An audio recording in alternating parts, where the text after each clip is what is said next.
ওই পুরুষের চাইতে আরো চ্যালেঞ্জ উপরে। যে সুন্নাহ হচ্ছে পুরুষদের জন্য, সেই পুরুষরা মহিলাদের সুন্নাত নিয়েছে, ওইটা আপনার ঢেকে পেন্ট করে, আর মহিলারা উঠতে উঠতে উন্নত হতে হতে এত উন্নত হয়েছে যে টেইলারে এখন ওই এক গোছ কাপড় দিয়ে পাঞ্জাবি বানিয়ে চলে আসে। এটা উন্নত না, এটা উন্নতি হয়েছে, উন্নতি বুঝেন? এই উন্নতি এই জাতিটাকে ডুবিয়েছে। দেখেন না, এই যে কিছুদিন আগে যে নেতা নেত্রীদের অবস্থা ছিল সবকিছুর মধ্যে উন্নতি, এখন আল্লাহ তাদেরকে উন্নত করে দিয়েছে। এটা প্রত্যেক জাতির সাথে জেনে নেন, এটা শুধু তাদের সাথে হয় নাই, বর্তমানে আবার আরেকটা দলকে মাথা চালা দিচ্ছে না, ওই তাদের মতোই চিন্তাধারা নিয়ে তারা কিন্তু মাঠে নিয়েছে। আমাদের এই সমস্ত স্টেজগুলোতে এতদিন যে নেতারা ডিস্টার্ব করতো, উঠে সেই শুধু তাদের নেতৃত্বের সুনাম, এখন তাদের দল গেছে, এখন আরেক দলের ফিল্ড খালি, তারাও ওই স্টেজে এসে তাদের নেতা নেতৃত্বের গুণগান গাওয়া শুরু করে দিয়েছে। অথচ এটা মুসলিমদের স্টেজ, এখানে যদি গুণগান গাইতে হয় কার গাইতে হবে? একমাত্র আল্লাহ। কার? একমাত্র আল্লাহ। যদি লজ্জা থাকে কোন নেতা যেন শুধরে যায়, কারণ আল্লাহ যদি এত বড় একটা দলকে হারাতে পারে, আল্লাহ যে কোনো নাস্তাব নাবুদ করে দিতে পারেন। এই জন্য অন্তত পক্ষে আল্লাহর কোনো গান গাওয়ার জন্য যেন তারা মাইকের সামনে আসে, নয়তো না। আল্লাহ সুবহানাহু ওয়া তাআলা আমাদের মুসলিমদেরকে হেফাজত করুন, আমিন। আমাদের সময় শেষ, যেটা আমাদের ভাই চলে আসছে, অনেক গুরুত্বপূর্ণ বিষয় নিয়ে আলোচনা করেন, এবং আপনাদের খোরাক যেটা আছে সেটা তার মাধ্যমে পরিতৃপ্ত আল্লাহ করবেন বলে আমি আশা রাখি ইনশাআল্লাহ। আল্লাহ সুবহানাহু ওয়া তাআলা আমাকে এবং আমাদের মুসলিম ভাইদেরকে কথাগুলো মেনে চলার তৌফিক দান করুন। আমাদের অতীতের পাপগুলোকে আল্লাহ তুমি ক্ষমা করো, আমাদেরকে উত্তম মুসলিম হওয়ার জন্য তুমি আমাদেরকে তৌফিক দান করো, এবং আমরা যেন যেভাবে মুসলিমের ঘরে জন্মেছি আল্লাহ, আমরা যেন তোমার সাথে মুসলিম হয়ে সাক্ষাৎ করতে পারি, আল্লাহ তুমি আমাদেরকে তৌফিক দান করো। সুবহানাকাল্লাহুম্মা রাব্বানা বিহামদিকা আশহাদু আল্লা ইলাহা ইল্লা আনতা আস্তাগফিরুকা ওয়া আতুবু ইলাইক। আসসালামু আলাইকুম ওয়া রাহমাতুল্লাহি ওয়া বারাকাতুহু। জি কি এটা কি? ও আচ্ছা, আমাকে মানে রিকোয়েস্ট করা হয়েছিল আমি যেন আপনাদেরকে একটু আর্থিক দিক থেকে এই প্যান্ডেলের হক আদায় করার জন্য অন্তত পক্ষে যেন আপনাদের কাছে একটু রিকোয়েস্ট করি। দেখেন, আমি একটা কথা বলি, আমাদের সমাজের মানুষের অবস্থা এমন হয়ে গেছে, আপনারা কি আমার কথা বোঝেন? আচ্ছা, আমি আমার ব্যক্তির কথা বলবো না, আমি একটা হাদিস শোনাই, তাহলে আপনি বুঝতে পারবেন যে বিষয়টা কি। রাসূলুল্লাহ সাল্লাল্লাহু আলাইহি ওয়াসাল্লাম বলেছেন যে পৃথিবীর শেষ সময় চলে আসছে, মানে কিয়ামত অত্যন্ত কাছে চলে আসছে। এটা কিছু নিদর্শন আল্লাহ রাসূল বলে দিয়েছেন, ডেট তো বলেন নাই। যদি আমাদের কিছু বক্তারা আছে, আপনাদের এমন কিছু বক্তা আছে যারা এই স্টেজে এই মাঠে বক্তব্য করেছে একটা দলের ব্যানার নিয়ে, তাদের মধ্যে এমনও আলেম আছে যারা টাইম ডেট সহ বলে দেয় কবে কিয়ামত হবে। বলেছে কিনা জানেন? কেউ জানেন? টাইম পর্যন্ত বলে দিয়েছিল 2024 বা 22 সালে নাকি কিয়ামত হয়ে যাবে। কিয়ামত কিন্তু হয়নি, হয়েছে। তো তারা এইভাবে বক্তব্য করে, কিন্তু আমরা সাহস পাই না। আর আমাদের নবী মুহাম্মদ রাসূলুল্লাহ সাল্লাল্লাহু আলাইহি ওয়াসাল্লাম এই সাহস দেখান নাই, কারণ আল্লাহ তাকে জানান নাই যে কিয়ামত কবে হবে, কিন্তু তারা টাইম ডেট পর্যন্ত বলে দেয়। তো কিন্তু রাসূলুল্লাহ সাল্লাল্লাহু আলাইহি ওয়াসাল্লাম কিছু নিদর্শন বলেছেন, যে নিদর্শন প্রকাশ পেলে বুঝতে হবে যে কিয়ামত অত্যন্ত কাছে চলে আসছে। কি নিদর্শন? একটা হাদিস নিয়ে নেন। ইমাম বুখারী রাহিমাহুল্লাহ তিনি তার কিতাবুল ফিতান 92 নম্বর অধ্যায়, হাদিস হচ্ছে 7061, 7061 নম্বর হাদিস। আবু হুরায়রা তার বর্ণনাকারী, রাসূলুল্লাহ সাল্লাল্লাহু আলাইহি ওয়াসাল্লাম বলেন, ইয়াতাকারাবুজ জামান ওয়া ইয়ানকুসুল আমাল ওয়া ইউলকাশ শুহা ওয়া তাজহারুল ফিতান ওয়া ইউকসিরুল হারাজ। কিলা আমাল হারাজ? কালাল কতল আল কতল। রাসূল বলেছেন কিয়ামত যত সন্নিকটে চলে আসবে সময় তত সংকীর্ণ হয়ে যাবে। এটা হচ্ছে একটা গুণ। আপনি তো দেখতে পাচ্ছেন যে ফজর হয়, রাত হয়ে যায়, কত দ্রুত আমরা টের পাচ্ছি না। প্রতিদিন কত দ্রুত দিন অতিবাহিত হয়ে যাচ্ছে। এই তো রমজান মাস গিয়েছিল, আর 1 মাস পর আবার রমজান মাস চলে আসতেছে।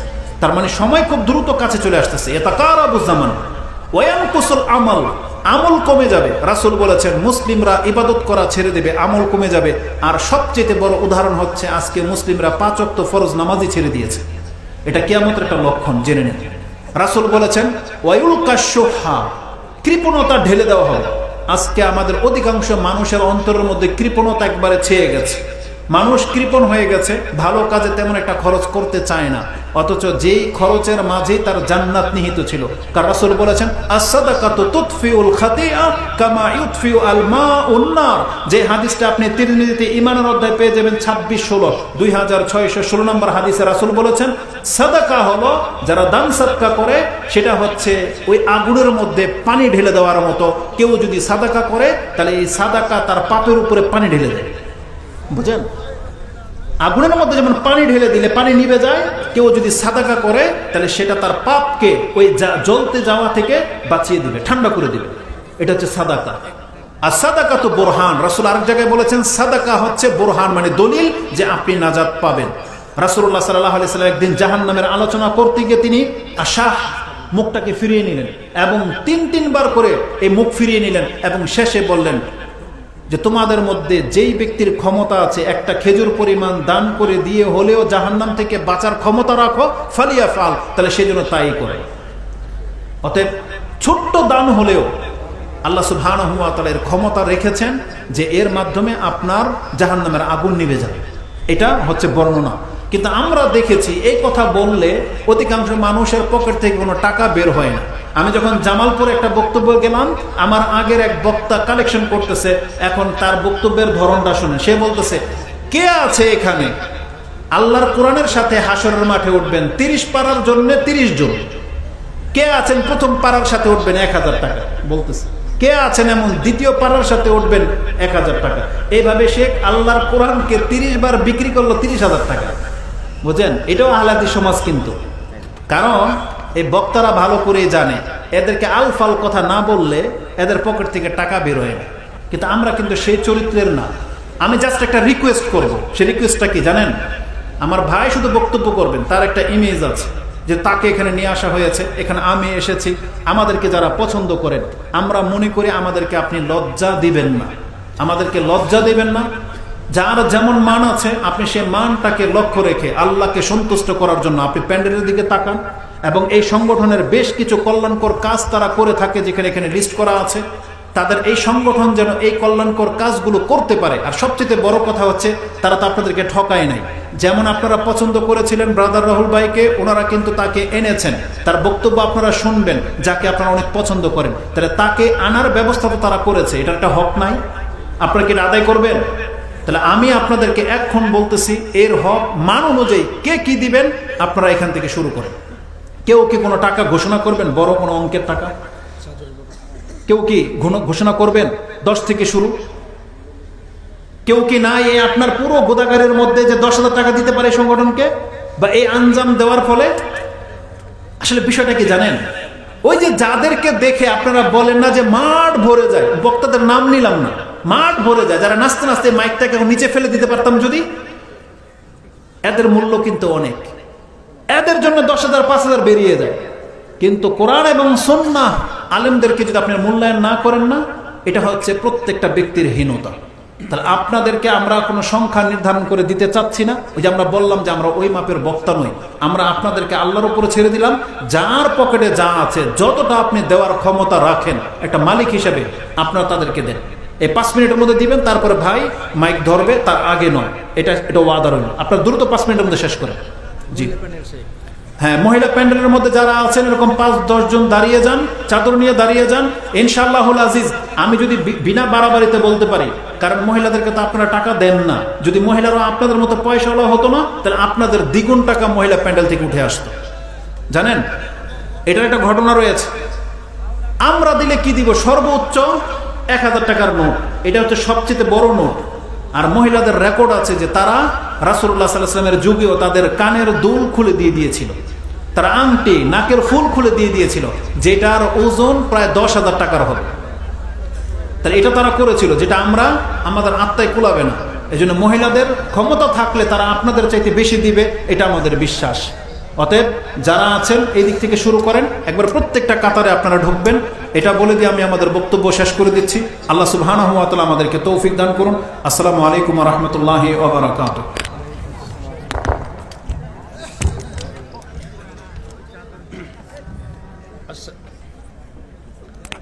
আসসালামু আলাইকুম ওয়া রাহমাতুল্লাহি ওয়া বারাকাতুহু। আলহামদুলিল্লাহ, আমরা দীর্ঘক্ষণ ধরে আজকের দ্বিতীয় মেহমান মাহমুদ বিন কাসেমের কাছ থেকে আমাদের জীবন ঘনিষ্ঠ পবিত্র কোরআন ও সুন্নাহর আলোকে আলোচনা শুনছিলাম। আমরা এখানে এসেছি তিনাকে ভালোবাসি বিধায় দিনের জন্য। তো তিনি যে আলোচনা করেছেন সে অনুযায়ী আমাদের জীবন গড়তে হবে, তাহলে এই আলোচনা সফল হবে ইনশাআল্লাহ। আমি আবার বলছি, যে যা পারবেন আর্থিকভাবে মানব কল্যাণ ইত্তেফাক সন্ধ্যা যে আয়োজন করেছে, যে যা পারবেন 5, 10, 50, 500, 1000 যে যা পারবেন দেবেন খুব দ্রুত। আমাদের ভলেন্টিয়ার ভাইরা গেছেন, মেয়েদের প্যান্ডেলেও আমাদের স্বেচ্ছাসেবী মহিলাগণ রয়েছেন, তাদের হাতে যে যা পারবেন ইনশাআল্লাহ দান করবেন।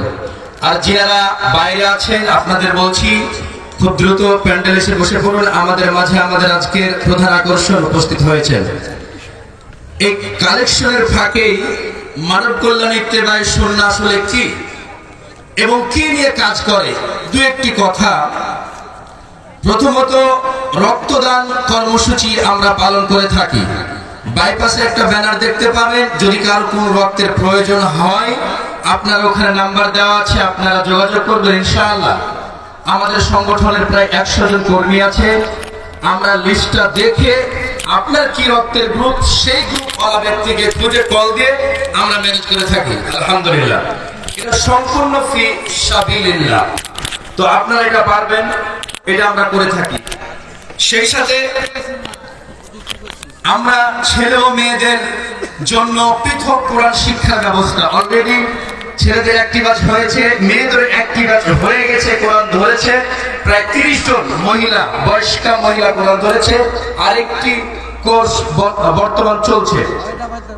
সেই সাথে কোরআন ও সহিসুন্নাহ ভিত্তিক বিষয়বস্তু ভিত্তিক পবিত্র কোরআন ও হাদিসের আলোকে একটি পাঠাগার আমরা এখন স্থায়ীভাবে দিতে পারিনি, অস্থায়ীভাবে হাসান ডাক্তারের ওখানে আপনারা বইগুলো আছেন নিয়ে যেতে পারবেন। এবং আরেকটি কাজ করে থাকি, প্রতি মাসে বিষয় ভিত্তিক দার্সের ব্যবস্থা করে থাকি কাঁঠালতলা জামে মসজিদে। সেই সাথে মাদকের গ্রাস থেকে যুব সমাজকে রক্ষার জন্য জনসচেতনতা তৈরি করা, এতিম শিশুদের নিয়ে কাজ করা, অসুস্থ ব্যক্তিদের খোঁজ খবর নেওয়া সহ আমরা বাৎসরিক তাফসীর মাহফিল সহ বিভিন্ন কাজ করে থাকি। যদি কারো এবং সেই সাথে পরিবেশ রক্ষার্থে গাছ রোপণ করা এবং গাছ না কাটার ব্যাপারে উদ্বুদ্ধকরণ। যদি কারো আমাদের এই সংগঠনের ব্যাপারে প্রশ্ন থেকে থাকে যে সংগঠনটা চলে কিভাবে, কারা চালায়, নাকি সংগঠনের ভিতরে কোনো ঘাপলা আছে, যার যে প্রশ্ন আপনারা এটা নিয়ে যাবেন আমাদের ইত্তেফাক সন্ধ্যা কাঁঠালতলাতে আসবেন। মিনহাজ ভাই আছে, হাসিম ভাই আছে, জসিম কসমেটিক, রেলগেটের সুমন ভাই আছে। আপনারা আসবেন, যোগাযোগ করবেন, তদন্ত চালাবেন, কোনো সমস্যা নেই। আর যদি কেউ এই সংগঠনের সদস্য হতে চান আপনারা আসবেন, নাম্বার দিবেন বা নাম দিবেন, ইনশাআল্লাহ আপনারা হতে পারবেন। সম্মানিত উপস্থিতি, যাই হোক, আমাদের শুনলেন ইত্তেফাক সন্ধ্যা আমাদের লক্ষ্য এবং উদ্দেশ্য। আরো অনেক লক্ষ্য উদ্দেশ্য রয়েছে, প্রায় 18টি, সবগুলো বলা এখানে সম্ভব না, সময় স্বল্পতা। তো যাই হোক, আলহামদুলিল্লাহ আমাদের কালেকশন শেষ। আর কাল বিলম্ব নয়, যারা দাঁড়িয়ে আছেন পিছনে অনেক জায়গা বা সাইডে অনেক জায়গা, দেখেন আপনারা দাঁড়িয়ে আছেন কেন, সাইডে অনেক জায়গা। কোরআনের মাহফিল এসেছে, একটা সৌন্দর্য রয়েছে। ভলেন্টিয়ারদের বলছি, যারা দাঁড়িয়ে আছে আপনারা তাদেরকে জায়গা মতো বসিয়ে দেন। সম্মানিত উপস্থিতি, এ পর্যায়ে আমাদের সামনে বক্তব্য নিয়ে আসছেন মানব কল্যাণ ইত্তেফাক সন্ধ্যা কর্তৃক আয়োজিত 4র্থ বার্ষিকীর এই ওয়াজ মাহফিলের প্রধান মেহমান, সুদূর মুর্শিদাবাদ ভারত থেকে আগত ব্রাদার রাহুল হুসাইন। বক্তব্য নিয়ে আসছেন ব্রাদার রাহুল হুসাইন। মুহতারামকে পবিত্র কোরআন ও সহিসুন্নাহর আলোকে আলোচনা পেশ করার জন্য সবিনয় অনুরোধ করছি।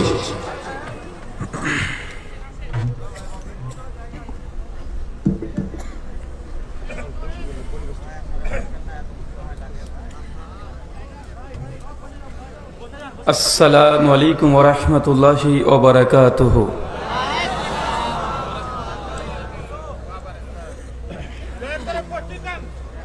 ইন্নাল হামদালিল্লাহি নাহমাদুহু ওয়া নাস্তাঈনুহু ওয়া নাস্তাগফির ওয়া নাউযু বিল্লাহি মিন শুরুরি আনফুসিনা ওয়া মিন সাইয়্যাতি আমালিনা।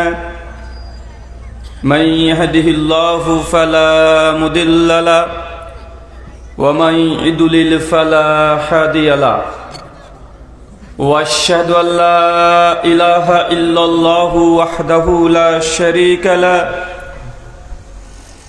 واشهد ان محمدا عبده ورسوله اما بعد فان خير الحديث كتاب الله وخير الهدي هدي محمد صلى الله عليه وسلم وشر الامور محدثاتها وكل محدثة بدعة وكل بدعة ضلالة وكل ضلالة في النار أعوذ بالله السميع العليم من الشيطان الرجيم من همزه ونفخه ونفسه يا أيها الناس اتقوا ربكم الذي خلقكم من نفس واحدة وخلق منها زوجها وبث منهما رجالا كثيرا ونساء واتقوا الله الذي تساءلون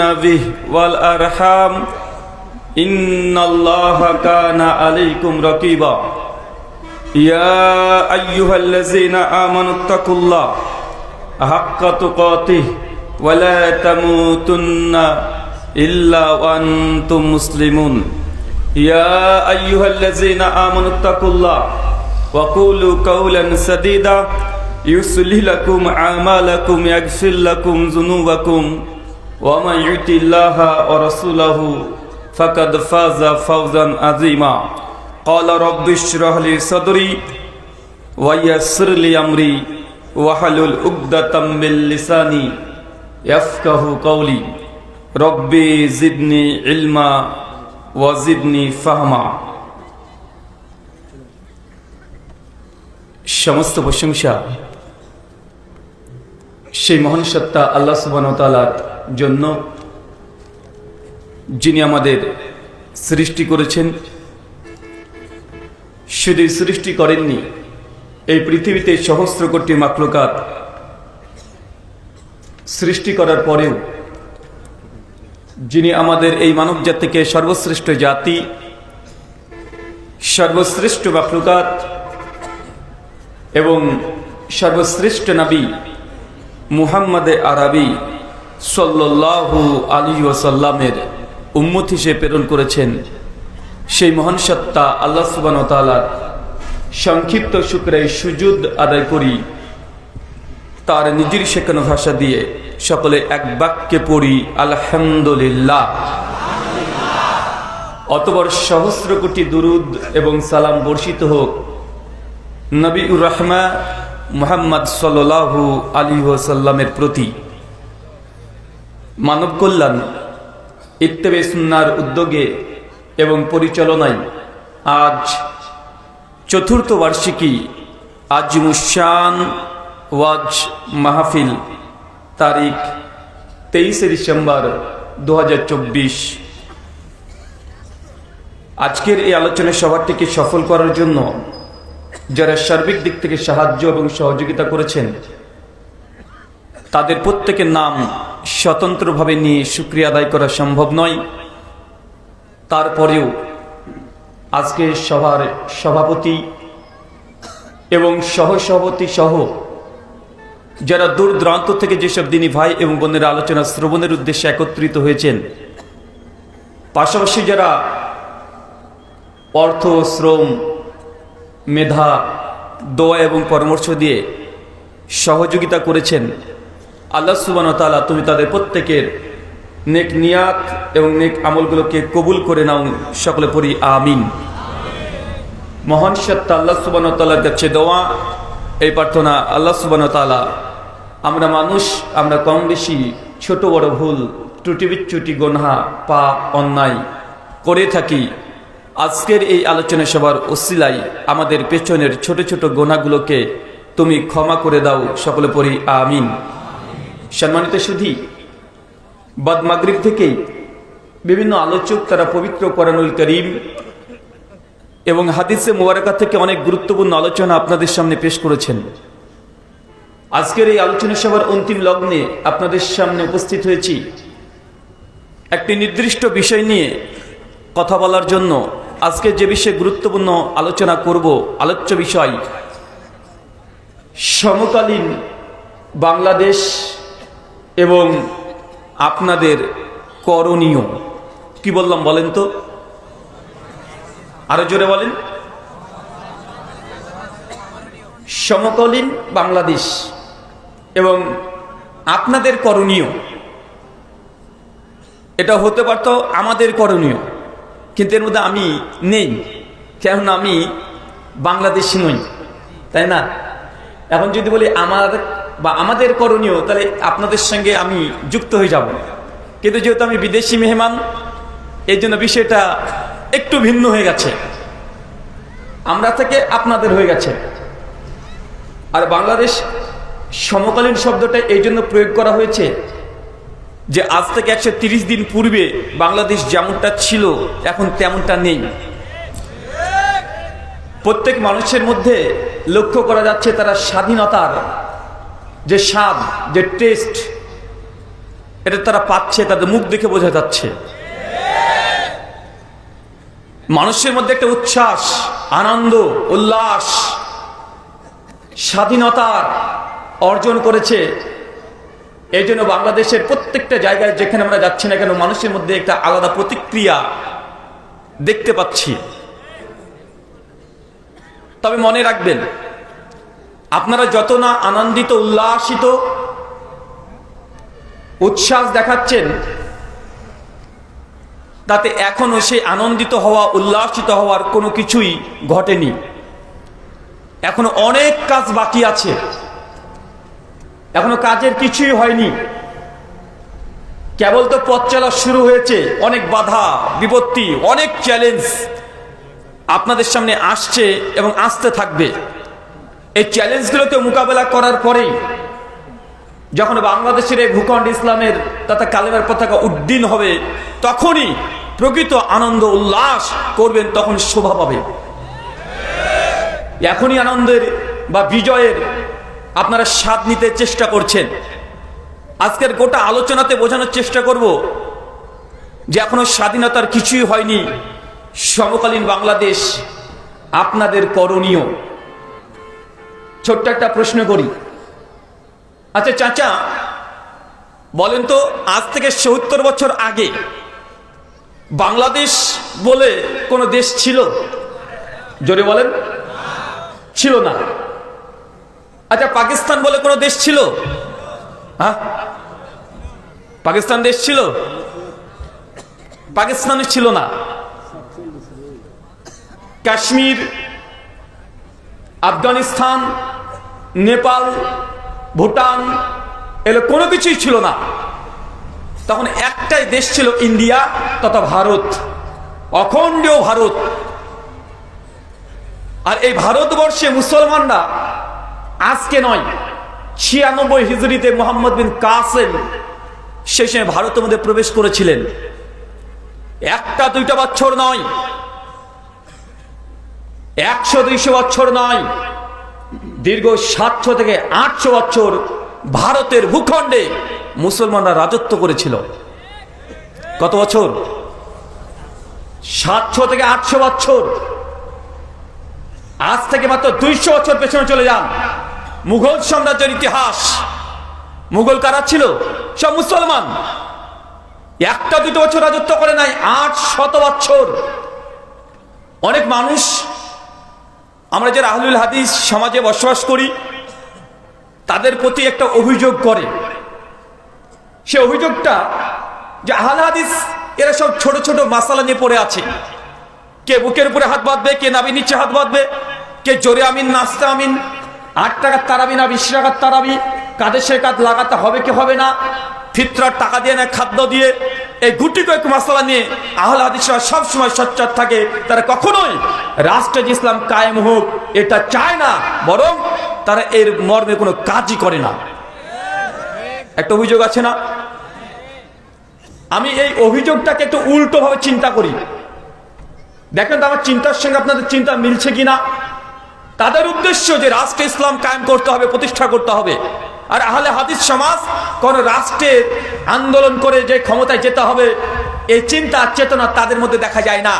আমার প্রশ্ন যে অখণ্ড ভারত যখন ছিল, একটা দুইটা বছর নয়, 800 বছর মুসলমানরা ক্ষমতায় ছিল, মুসলমানরা সংখ্যাগরিষ্ঠ ছিল, তখন কেন মুসলমানরা গোটা ভারতবর্ষে তথা অখণ্ডীয় ভারতে কেন তারা ইসলামের জন্য কোনো কাজ করেনি? কথা বুঝতে পারেননি মনে হয়। চাচা আমাদের উপরে ক্ষমতা আল্লাহ দিয়েছে বিদায় নাই? আমাদেরকে 800 বছর আল্লাহ ক্ষমতা দিয়েছে না? 800 বছর আমরা রাজত্ব করেছি না? আমার মুর্শিদাবাদের থেকে শুরু করে, মুর্শিদাবাদের হাজারদুয়ারি থেকে শুরু করে দিল্লির লাল কেল্লা, কুতুব মিনার পর্যন্ত প্রত্যেকটা জায়গায় মুসলমানদের এখনো ছোঁয়া পাওয়া যায়। 800 বছর ক্ষমতায় আমাদের বাপ দাদা পূর্বপুরুষরা ইসলামের জন্য কি করেছে, কতটুকু কাজ করেছে, আগে নিজেদের আত্মসমালোচনা করতে হবে। 800 বছর ক্ষমতা থাকার পরেও মুসলিমদের জন্য যে বড় বড় ইউনিভার্সিটি একটা করেছে, এর কোনো নজির দেখানো যায়? কথা বলেন না। কি দেখা যায়? শাহজাহান তার স্ত্রীর জন্য 22 বছর সময় ব্যয় করে সেই সময় একটা তাজমহল তৈরি করেছে। মানে বউকে এত ভালোবাসে, মানুষকে দেখাতে গিয়ে 22 বছর শুধুমাত্র শ্রম দিয়ে একটা তাজমহল তৈরি করেছে। মুসলমানদের ফায়দা কি হয়েছে? বাংলাদেশে মুসলিমদের সংখ্যা 18 কোটি জনসংখ্যা, লাগভাগ 16 কোটি আপনারা মুসলমান আছেন। পাকিস্তান 20 কোটি মুসলমান আছে। ইন্ডিয়া 37 থেকে 40 কোটি মুসলমান আছে। যদিও আমরা সংখ্যালঘু, তারপরে 37 থেকে 40 কোটি মুসলমান। স্পেন, এই দেশটার কথা মনে আছে? এই দেশটা মুসলমানরা 800 বছর ক্ষমতায় ছিল। কত বছর? 800 বছর। কত আলেম ওলামা স্পেন দেশে জন্মগ্রহণ করেছে। কিন্তু আজকের দিনে আপনি যদি স্পেনে ভিসা চান, যদি ভিসা চাইতে যান, নামের আগে যদি মোহাম্মদ দেখে আর ছবিতে যদি দাড়ি দেখতে পাই, আপনাকে লাথি মেরে এমবিসি থেকে বের করে দিবে, আপনাকে ভিসা দেবে না। অথচ এই দেশগুলোকে আমরা 800 বছর শাসন করেছি। ফিলিস্তিনে বাইতুল মুকাদ্দাস আজকে ইহুদিরা কবজা করে রেখে দিয়েছে। অথচ ফিলিস্তিনের ইতিহাস, ওমর ইবনুল খাত্তাব 23 হিজরিতে, আজ থেকে প্রায় 1300 বছর আগে ওমর বিন খাত্তাব গোটা ফিলিস্তিন ভূখণ্ডকে দখল করেছে। মুসলমান দীর্ঘদিন ধরে রাজত্ব করেছে, কিন্তু কয়েকশো বছর থেকে আজকে ফিলিস্তিন এই ভূখণ্ড মুসলমানরা আজকে ওই দেশে নির্যাতিত না? এই সময়তে বাংলাদেশে আমরা আলোচনা করছি, হাজার হাজার মানুষ, আলহামদুলিল্লাহ, কোনো ভয় নেই, চিন্তা নেই, টেনশন নেই, কোন রকমের সমস্যা হচ্ছে না। কিন্তু আজকের দিনে এই সময়তে ফিলিস্তিনের মুসলিমদের উপরে দীর্ঘ 1 বছর 3 মাস ধরে নির্যাতন চলছে। এখনো রক্ত নিয়ে তারা হোলি খেলা খেলছে না? আমার প্রশ্ন, যে গোটা বিশ্ব জগৎ একটা সময় মুসলমানরা রাজত্ব করেছে, 800 বছর শুধু ভারতকে স্বাধীন করেছে, শাসন করেছে, তারপরে আমাদের অর্জিত এই রাষ্ট্র, এই দেশ, এই ক্ষমতা কেন আজকে কাফেরদের হাতে চলে গেছে? এই পয়েন্টটাকে আপনাকে বের করতে হবে। আল্লাহ ক্ষমতা দেয়নি তা নয়। আপনি এখন এসে বলছেন যে দিন কায়েম করতে হবে। আরে 800 বছর তো ছিল আমাদের হাতে, কেন আমাদের অর্জিত ক্ষমতা, আমাদের পাওয়ার, আমাদের রাজত্ব কাফেরদের হাতে চলে গেছে? কেন? এই পয়েন্ট যতক্ষণ বের করতে না পারবেন ততক্ষণ ইসলামী বিপ্লব এই উপমহাদেশে ঘটানো সম্ভব নয়। আপনি ছোট্ট একটা জায়গা নিয়ে ভাবছেন কেন? ছোট্ট একটা জায়গা নিয়ে কেন ভাবছেন? বৃহত্তরের স্বার্থে গোটা বিশ্বকে নিয়ে ভাবতে হবে। আমরা তো সে মুসলমান। যদি ফিলিস্তিনে একজন মুসলিমের উপরে যদি নির্যাতন করা হয়, একটু যদি আঘাত করা হয়, বাংলাদেশের মুসলিম আপনি হলেও সেই আঘাতের কথা শোনার সঙ্গে সঙ্গে হৃদয় থেকে রক্তক্ষরণ হবে, ব্যথা পাবেন। এটাই তো মুসলমান। এটা মুসলিম না? এটাই তো মুসলমান। মুসলমান একটা বদ্ধ জায়গার মধ্যে আবদ্ধ থাকে না। মুসলমান হচ্ছে উম্মাহ কেন্দ্রিক। গোটা বিশ্বের যে মুসলমানরা আছে তারা আমাদের ভাই কি ভাই নয়? কথা বলেন, তারা আমাদের ভাই। এখানে করে সীমানা রেখা দিয়ে মুসলমানদের ভালোবাসা, মুসলমানদের ইত্তেহাদ, একতা, ঐক্যকে কখনোই কোনো কালেই আপনি আবদ্ধ করতে পারেন না। গোটা বিশ্ব জগতে মুসলিম জাতি রাজত্ব করেছে। কি এমন ঘটে গেল কয়েকশো বছর, মাত্র 100-200 বছরের মধ্যে মুসলিম জাতি আজ যেখানে আছে সেখানে নির্যাতিত, নিষ্পেষিত, লাঞ্ছিত, বঞ্চিত, পদদলিত হচ্ছে কি হচ্ছে না, কথা বলেন। আমি আজকে আলোচনার বিষয় নিয়েছি সমকালীন বাংলাদেশ এবং আপনাদের করণীয়। গতানুগতিক আলোচনা অনেক শুনেছেন। আমি মনে করি যে আহলে হাদিস সমাজ, এই সমাজ অন্য অন্য সমাজের চাইতে এই সমাজের মানুষেরা তারা একটা হলেও অন্য সমাজের চাইতে হাদিস বেশি জানে। একটা হলেও কোরআনের আয়াত অন্য সমাজের চাইতে বেশি জানে, কারণ তারা কোরআন আর হাদিসের আলোচনা ছাড়া কোনো কিচ্ছা কাহিনী তারা শুনতে অভ্যস্ত না। আমি এটাও জানি যে ইসলামের এমন কোন হালাল হারাম, আদেশ নিষেধ, শিরিক বেদাত, তৌহিদ আমাদের সমাজের এমন কোন মানুষ নেই যারা জানে না। একই কথা আর কতদিন বলতে ভালো লাগে বলেন তো? একই কথা আমার পূর্বের আলোচক বলে গেছে। জুমার খুতবাতে আপনারা শুনেছেন হাজার হাজার আলোচনা প্রোগ্রাম চলছে, একই কথা। নামাজ পড়তে হবে, রোজা করতে হবে, হজ করতে হবে, যাকাত দিতে হবে, শিরিক করা যাবে না। আর একই জিনিস আর কতবার বলতে, কিভাবে বললে আপনারা মানবেন? একই কথা কতবার বলতে ভালো লাগে? কতবার বলবো? কোন হাদিস আপনারা জানেন না? কোন আমলটা আপনারা জানেন না? কোন জিনিসটা নিষিদ্ধ ইসলামে এটা আপনাদের অবগতিদের মধ্যে নেই? চাচা, আপনি হাদিস জানেন না? মান তারাকা সালাতা মুতাম্মাদান ফাকাদ কাফারা।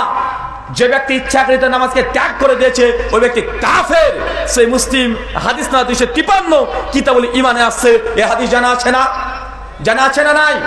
আরে হাদিস আপনি জানেন, তারপরে যদি আজকে ফজরে 20 জন মুসল্লি যদি মসজিদে না হয়, আমরা কি করতে পারি? দীর্ঘ 34 বছর ধরে শেখ আব্দুর রাজ্জাক বিন ইউসুফ হাফেজাহুল্লাহ বাংলাদেশের টেকনাফ থেকে তেতুলিয়া পর্যন্ত একই কথা 34 বছর ধরে বলছে, নেসাউন কাসিয়াতুন আরিয়াতুন, ওই মহিলা জান্নাতে যাবে না যে পোশাক পরেও উলঙ্গ। তারপরে যদি আপনার মা বোন স্ত্রী উলঙ্গ পোশাক পরে রাস্তায় চলে, আমরা কি করতে পারি? কথা বলে বুঝতে পারলেন আপনারা? আপনাকে কোনটা শেখাবো? আপনি সব জানেন, আপনি মানেন না, আপনি মানতে চাচ্ছেন না। কিভাবে আপনাকে মানাবো? কত পরিশ্রম করতে হচ্ছে যে আপনারা কথাগুলো যেন বিশ্বাস করেন, আমলে যেন নেন। এই জন্য আমরা যতটা করার চেষ্টা করছি। আপনারা কাটা কাটা কণ্ঠে বক্তব্য শুনতে চান না, সুর দিয়ে আপনাকে জমিয়ে রাখার জন্য বক্তারা কোরআন হাদিসের কথা বলছে, তাতেও হচ্ছে না। আপনাকে বলে দেওয়া হচ্ছে গজলের সুরে, গানের সুরে, এমনকি আপনাকে পৃষ্ঠা নাম্বার, হাদিস নাম্বার, আয়াত নাম্বার, লাইন নাম্বার সব বলে দেওয়া হচ্ছে। তারপর যদি আপনারা না মানতে চান, আমরা কি করতে পারি? কেন আপনি হাদিস শোনেন নাই? কেউ যদি জেনে বুঝে 1 টাকা সুদ খায়, মায়ের সঙ্গে জেনা করলে যে পাপ হয়, আপনি একাই সে পাপ করছেন। এই হাদিস জানা আছেন আপনার? জানা আছে না নাই? আরে আপনি তো জানেন, তো জানেন, হিন্দুরাও জানে সুদ খাওয়া হারাম। তারপরে মুসলমান যদি সুদ খায়, আমরা কি করতে পারি? আপনি এই হাদিসে জানেন, লা ইয়াদখুলুল জান্নাহ, ওই ব্যক্তি জান্নাতে যাবে না। আল কতে, যে সম্পর্ক ছিন্ন করেছে, রক্তের সম্পর্ক যে ছিন্ন করেছে, সে জান্নাতে যাবে না। আপনি বড় ভাই, বোনের বিয়ে হয়ে গেছে, 4 বছর হলো, আপনার বাবা মারা গেছে, বোন 4 বছর পরে সে বলছে, বড় ভাই আব্বার সম্পত্তির ভাগ চাই, আমি 2 কাঠা জমি পাবো, আমাকে দাও। আপনি চট করে রেগে গিয়ে বলছেন বোনকে, খবরদার, জমি বলে যদি বাড়িতে এসেছিস তোর সঙ্গে কোনো সম্পর্ক নেই। ভাই বোনের মধ্যে সম্পর্ক ছিন্ন। সমাজে আছে না নাই? কথা বলেন। আছে। কিন্তু আপনি কি হাদিস জানেন না? হাদিস তো আপনার জানা আছে, রক্তের সম্পর্ক ছিন্ন করে জান্নাতে যাবে না। ও হজ করুক, যাকাত দিক, 100 বার উমরা করুক, তারপরেও তাকে জাহান্নামে থাকতেই হবে। একদিনকার জন্য হলেও আল্লাহকে জাহান্নামে দাও দাও করে জ্বালাবে। আপনি হাদিস জানেন, তারপর যদি আমল না করেন, আমরা কি করতে পারি? আপনি জানেন, কেউ যদি আত্মসাৎ করে 1 কাঠা জমি, 1 কাঠা যদি আত্মসাৎ করে, আল্লাহ কিয়ামতের মাঠে 7 কাঠা জমি তার কাঁধের উপরে দিয়ে দিবে। গোটা কিয়ামত ঘুরে বেড়াবে, গোটা মাঠ মাঠ ঘুরে বেড়াবে। আপনি হাদিস জানেন, কিন্তু আপনি আমল যদি না করেন, আমরা কি করতে পারি? আমরা জোর করতে পারি না। জাস্ট আপনাকে বলতে এসেছি, বলেই চলে যাব। আল্লাহ কোরআনুল কারীমে বলছে, ফাযাক্কির ইন্নামা আনতা মুযাক্কির লাস্তা আলাইহিম বিমুসাইতির। হে নবী, আপনার তো কাজ মানুষকে সত্য কথা জানিয়ে দেওয়া। জোর করার জন্য, জবরদস্তি করে মানুষকে মানানোর দায়িত্ব আপনার উপরে নেই। তা আমরা কি আপনাকে জোর করতে পারবো? জোর করতে পারবো না। চাচা, আপনার সঙ্গে প্রতিদিন আমার দেখা হয়, আজকের আলোচনা পরে আপনার সঙ্গে দেখা হবে। যখন এই প্রোগ্রাম শেষ করে ওই দিক দিয়ে চলে যাবো রাস্তা দিয়ে, আপনাকে আমি দেখতে পাবো আপনার বড় বড় দাড়ি আছে, তারপরেও আপনি একটা সিগারেট বিড়ি ধরিয়ে টানতে টানতে আমার সামনে দিয়ে যাবেন। তা আলোচনা শুনে কি হলো? আপনি তো জানছেন নেশাদার দ্রব্য খাওয়া পান করা হারাম, কত কঠিন ভাবে আলোচকরা বলে বেড়াচ্ছে। তারপরে এখনো আমি আলোচনা করছি, আশেপাশে দেখেন কে বিড়ি টানছে, এখনো টানছে। আছে না নাই কথা বলে? আছে। তা আপনি জানেন না কোনটা? আমরা কনফিউজ, আলোচনা করতে গিয়ে কনফিউজ হয়ে যায়। আজকে কি বিষয়ে কথা বলবো, উম্মতকে কি শিক্ষা দেব, এরা কোনটা জানে না, কিভাবে বললে এরা কথাগুলোকে গ্রহণ করবে, আমরা নিজেরা কনফিউজ হয়ে যায়। তার জন্য আমি আজকে সিদ্ধান্ত নিয়েছি, বর্তমান প্রেক্ষাপট সম্পর্কে আপনার জানা উচিত, আপনার বোঝা উচিত যে মুসলমান কোথায় ছিল, আজকে কোথায় চলে এসেছে। আল্লাহ তো কোরআনে বলে দিয়েছেন, কুনতুম খায়রা উম্মাতিন উখরিজাত লিন-নাস, মুসলিম জাতি তোমরা হচ্ছে সর্বশ্রেষ্ঠ জাতি। দুনিয়ার মধ্যে যত মানুষ আছে সবচেয়ে শ্রেষ্ঠ জাতির নাম মুসলমান। সূরা আলে ইমরান আয়াত নম্বর 10। ভাই এই আয়াত জানা আছে না? জানা আছে না নাই? তো গোটা বিশ্বজগতের দিকে তাকিয়ে দেখেন, মুসলমান কোন দিক দিয়ে শ্রেষ্ঠ? রাজনীতি বুঝে, অর্থনীতি বুঝে, সমাজনীতি বুঝে, বিজ্ঞান বুঝে, সায়েন্স বুঝে? কিছুই বুঝে না। কিন্তু আজকে 500 বছর আগে চলে যান, গোটা বিশ্বকে মুসলমানের রাজত্ব করেছে না ভাইজান? এই কয়েকশো বছরে কি হয়ে গেল, কি হয়ে গেছে? পয়েন্ট বের করতে হবে। ডাক্তারি মেডিকেলের সিস্টেম, চিকিৎসা করার নিয়ম হচ্ছে এইটা। ডাক্তারের কাছে যখন কোনো রুগী আসে, ডাক্তার প্রথম চিন্তা করে যে এই ব্যক্তির যে অসুস্থ হয়েছে, রোগটা হয়েছে, রোগটা হওয়ার কারণ কি। যতক্ষণ কারণ বের করতে না পারবে, গোটা ডাক্তার যদি মেডিকেলের সমস্ত ঔষধ তাকে খাইয়ে দেয়, সুস্থ হবে? চাচা, আপনার পেটে ব্যথা করছে, আপনি যদি ইন্ডিয়াতে বা কানাডায় চলে যান, যে হার্ট সার্জারি করে চলে আসেন, পেটের ব্যথা ভালো হবে? ভালো হবে না। তো মুসলিম জাতি তো সবচেয়ে শীর্ষস্থানীয় জাতি হওয়ার দরকার।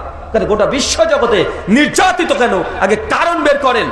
কারণ যতক্ষণ বের করতে না পারবেন, মুসলিমদের বিপ্লব ঘটানো সম্ভব নয়। চলেন, বেশি লম্বা আলোচনা করব না, অনেকগুলো কারণ আছে। আমি জাস্ট একটা কারণের কথা বলবো, একটা কারণ বলবো।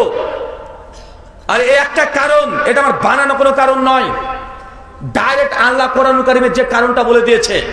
আমার বুদ্ধিমত না, বিবেক দিয়ে নয়, যে চিন্তা করে কোরআন ঘেটে ঘেটে এটা কারণ বের করেছি, আমার বুদ্ধি দিয়ে নয়। ডাইরেক্ট আল্লাহ সুবহানাহু ওয়া তাআলা কোরআন মাজিদে কোন কারণ বলছে, যে কারণের জন্য মুসলিম জাতি গোটা বিশ্ব জগতে তাদের উপরে গজব আসবে। আল্লাহ কি বলছে দেখেন, সূরা নূর সূরা নম্বর 24 আয়াত নম্বর 63 শেষ অংশ। আল্লাহ কোরআনুল কারীমে বলছেন, আল্লাযীনা ইউখালিফুনা আন আমরিহি আন তুসিবাহুম ফিতনা আন ইউসিবাহুম আযাবুন আলীম। হে নবী, যারা দুনিয়াতে আপনার বিরুদ্ধে আচরণ করবে, যারা দুনিয়াতে আপনার আদর্শকে লঙ্ঘন করে অন্য করে আদর্শকে গ্রহণ করবে, আল্লাযীনা ইউখালিফুনা আন আমরিহি, আপনার আদেশকে লঙ্ঘন যারা করবে, আল্লাহ বলছেন আন তুসিবাহুম ফিতনা, আমি সেই জাতিকে ফিতনা দিয়ে জর্জরিত করে দেব।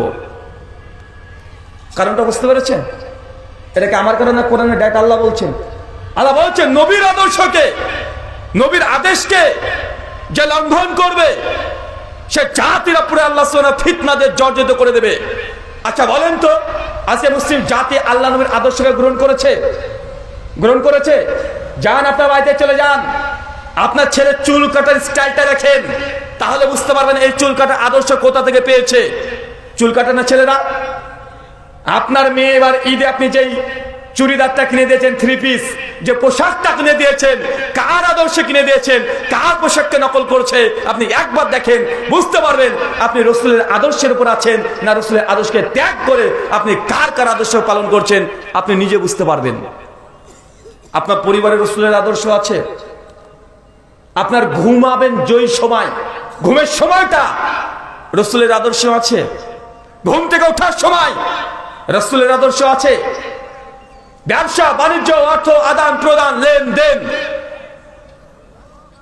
প্রতিবেশীর হক, স্ত্রীর হক, স্বামীর হক, যতগুলো নবী আদর্শ দিয়েছে একটা জায়গায় আপনি আল্লাহ নবীর আদর্শকে মনে প্রাণে গ্রহণ করেছেন? এক জায়গায় নেই। যেমন মঞ্চে আপনি তেমন চলছেন, আপনার মনের ইচ্ছে মতো যা মন চায় তাই চলছে। তার জন্য আল্লাহ সুবহানাহু ওয়া তাআলা বলছেন আন তুসিবাহুম ফিতনা, সে জাতিকে ফিতনা দিয়ে জর্জরিত করে দেব। মুসলিম জাতি নির্যাতিত, নবীর আদেশকে ছেড়ে দেওয়ার জন্য। এটা আমার ব্যক্তিগত কোনো কারণ না। আল্লাহ সৃষ্টি জগৎকে রচনা করেছে। এই সৃষ্টি জগৎ কে রচনা করেছে? কে করেছে? সৃষ্টি জগৎ চালাচ্ছেন কে? ধ্বংস করবে কে? আল্লাহ সুবহানাহু ওয়া তাআলা। তো তিনি তো বলছেন ডাইরেক্ট নবীর আদর্শকে লঙ্ঘন করবা, সে জাতিকে ফিতনা দিয়ে জর্জরিত করে দেব। কেন আপনারা ফিতনার মধ্যে আছেন না? আছে না নাই? আছি। আপনি হাদিসটা এখনো বুঝতে পারেন নাই। এই কোরআনের আয়াত আপনি এখনো আপনার হৃদয়ে রক্তক্ষরণ হচ্ছে না, হৃদয়ের মধ্যে এখনো প্রবেশ হচ্ছে না। চলেন এই কোরআনের আয়াতকে সামনে একটা হাদিস বলি। সহিহুল বুখারী কিতাবুল জিহাদ হাদিস নাম্বার 3039, সিরাত ইবনে হিশাম দ্বিতীয় খণ্ড 425 থেকে 452 পৃষ্ঠা পর্যন্ত বিস্তীর্ণ আলোচনা আছে। সেটা উহুদের যুদ্ধ। কোন যুদ্ধ চাচা? কোন যুদ্ধ? ঘুম আসছে কার কার? রাত তো অনেক হয়ে গেছে, ঘুম তো আসার কথা। ঘুম আসছে না কারো? কারো আসছে না? মাশাআল্লাহ, আপনার তো আল্লাহর ওলি রে ভাই। একজনও ঘুম আসে না তো রাত্রিবেলাতে? আল্লাহর ওলিদের ঘুম আসে না, তাই না? তা আপনার আজকে কমপক্ষে আল্লাহর ওলি হয়ে গেছেন। সহিহ বুখারী 3039 নম্বর হাদিস, উহুদের যুদ্ধ। মনে রাখবেন, ইসলামের ইতিহাসে যতগুলো যুদ্ধ হয়েছে তার মধ্যে সবচেয়ে ভয়ঙ্কর যুদ্ধের নাম হচ্ছে উহুদের যুদ্ধ। সবচেয়ে মর্মান্তিক যুদ্ধ, জিহাদ, সে যে উহুদের যুদ্ধ, উহুদের জিহাদ। কেন? এই যুদ্ধে মুসলমানরা হেরে গেছে। কি হয়েছে বলেন চাচা? মুসলমানরা হেরে গেছে। এই যুদ্ধে আল্লাহ নবীর দাঁত মোবারক শহীদ হয়েছে। এই যুদ্ধে সাইদ বিন মুসাইব বিখ্যাত সাহাবী শহীদ হয়েছে। আমিরে হামজা শহীদ, জাবের বিন আব্দুল্লাহ পিতা শহীদ, হুযায়ফা বিন ইয়ামানের পিতা শহীদ। 70 জন সাহাবী এই যুদ্ধে শহীদ হয়ে গেছে। সেই যুদ্ধের নাম কি? উহুদের যুদ্ধ। চলেন এই হাদিসটা বলছি আপনাকে, এই হাদিসটা এক সাইডে রাখেন আর বর্তমান বাংলাদেশের প্রেক্ষাপট এক সাইডে রাখেন। আমি দুটোকে মেলানোর চেষ্টা করব। আপনারা দেখেন তো এই হাদিসের সঙ্গে বর্তমান বাংলাদেশের যে সিচুয়েশন চলছে হুবহু মিলছে কিনা। আজকের দিনে সমকালীন বাংলাদেশ আর 1400 বছর আগে উহুদের যুদ্ধ। চলেন 1400 বছর আগে আপনি চিন্তা করেন, সেই সময় ধুধু প্রান্ত মরুভূমি। বর্তমান 2024 সালকে আপনি দেখে যে ডিজিটাল যুগ দেখছেন, এমন ভাবে কল্পনা করলে আপনি ফিলিংস নিতে পারবেন না। আপনাকে মনে করতে হবে ধুধু প্রান্ত মরুভূমি, চতুর্দিকে অন্ধকার, উত্তপ্ত রোদ, চতুর্দিকে খেজুর বৃক্ষ আর উট চলাচল করছে। আর দুনিয়াতে কোনো যানবাহন নেই। এই লাইট তো দূরের কথা, একটা হেরিকেনের কাজ আবিষ্কার হয় নাই। বিমান তো দূরের কথা, সাইকেলে ভল্টিউব আবিষ্কার হয় নাই। রাজ্য কত ভয়ঙ্কর হতে পারে 2024 এসে আপনি বুঝতে পারবেন না। কারণ এখন রাত যত বেশি হয়, লাইটের ডিজিটাল আলোতে আলোকিত হয়ে রাত হলেই আমাদের শহরগুলোকে দেখতে ভালো লাগে। ভালো লাগে কি লাগে না কথা বলেন? যত রাত হয় ঢাকা শহর তত সুন্দর হয়ে যায়, যত রাত হয় কলকাতা শহর তত সুন্দর লাগে দেখতে। আজ থেকে 1400 বছর আগে রাত কি সূর্য ডোবার সঙ্গে সঙ্গে রাত জগত ভয়ঙ্কর হতে পারে, অন্ধকার জগত ভয়ঙ্কর হতে পারে, মানুষ তখন বুঝতো। চাচা আজ থেকে 30 বছর আগে চলে যান, যে সময় গ্রামে আপনার ইলেকট্রিক ছিল না, এরকম সিচুয়েশন ছিল না। সেই সময় সন্ধ্যা পার হলে রাত কত ভয়ঙ্কর, তখন বুঝতে পারতেন না। তো এই যে ঘটনা বলছি, উহুদের যুদ্ধের ঘটনা 1400 বছর আগে, আল্লাহ নবী কয়েকদিন আগেই তিনি স্বপ্ন দেখছেন। স্বপ্নের মধ্যে দেখছেন যে আল্লাহ নবীর সাহাবীরা উহুদের প্রান্তে রক্তাক্ত অবস্থায় পড়ে আছে। নবী আলাইহিস সালাম হঠাৎ তিনি ঘুম ভেঙে গেছে, এসিন দিকে ঘুম ভেঙে গেছে। তিনি বুঝতে পারছেন উহুদের যুদ্ধে সাহাবীরা নিহত হবে, তারা মারা যাবে, তাকে হত্যা করা হবে, আমাদের পরাজয় উহুদের যুদ্ধ হবে। আল্লাহ নবী বুঝে নিয়েছেন অলরেডি। কেন বলেন তো? নবীদের স্বপ্ন এটা ওহী কি ওহী নয়? নবীদের স্বপ্ন ওহী না? ওহী। চাচা নবী ইব্রাহিম আলাইহিস সালাম যে ইসমাইলকে কুরবানি দেবেন, এটা কি আল্লাহ ডিরেক্ট ওহী নিয়ে এসেছিলেন জিবরিল, না আল্লাহ স্বপ্নতে দেখিয়েছিলেন? এটা স্বপ্নতে দেখিয়েছিলেন। সূরা সাফফাত আয়াত নম্বর 100 থেকে 107 পর্যন্ত বিস্তীর্ণ ঘটনা আছে। তার নবীদের স্বপ্ন এটা ওহী, যেটা দেখবে সেটা ঘটে। আল্লাহ নবী ঘুম থেকে উঠে তিনি চিন্তায় পড়ে গেলেন যে না, ওহুদের যুদ্ধে আমরা পরাজয় হওয়ার সম্ভাবনা আছে। আল্লাহ নবী ফজরের জামাতে চলে গেলেন। সালাত শেষ, সাহাবীদেরকে নিয়ে বসে তিনি মিটিং করলেন। দেখো, এমন এমন স্বপ্ন দেখেছি, আশঙ্কা আছে তোমরা এই যুদ্ধে অধিকাংশ শহীদ হয়ে যাবে। তোমরা কি চাও? ওদের যুদ্ধে কি তোমরা যেতে চাও? সাহাবীরা জজবা দেখে বলছে, ইয়া রাসূলুল্লাহ, আল্লাহ যেহেতু জিহাদকে ফরজ করে দিয়েছে, যে কোনো মূল্যে আপনি সামনে এগিয়ে যান, আমরা আছি, আমরা এই যুদ্ধে অংশগ্রহণ করব। আল্লাহ নবী তাদের জজবা দেখে তিনি আনন্দিত। তবে তিনি বুঝতে পারছেন এই যুদ্ধে মুসলিমদের ক্ষতি হয়ে যাবে, বড় ধরনের ক্ষতি হয়ে যাবে। আল্লাহ নবী তারপরে তিনি ওহুদের প্রান্তে হাজার হাজার সাহাবীকে নিয়ে মাঠে প্রবেশ করেছেন। মাঠে প্রবেশ করে দেখছেন যে ওহুদের যে পাহাড়, যে পর্বত, একদিক দিয়ে ঢোকার গেট আর একদিক দিয়ে বের হওয়ার গেট, মানে মাত্র দুটো গেট। একটা পেছন দিক দিয়ে ঢুকবেন, সামনের দিক দিয়ে বের হবেন, তৃতীয় কোনো গেট নেই। মানে একবার শত্রুপক্ষ যদি পেছন দিক থেকে ঢুকে পড়ে তা মুসলিম বাহিনীকে একদম শেষ করে দিতে পারবে। আল্লাহ দেখেই এই ওহুদের প্রান্তকে নিয়ে তিনি পরিকল্পনা করছেন, রণকৌশল চেঞ্জ করছেন যে কিভাবে রক্ষা পাওয়া যায় সাহাবীদেরকে।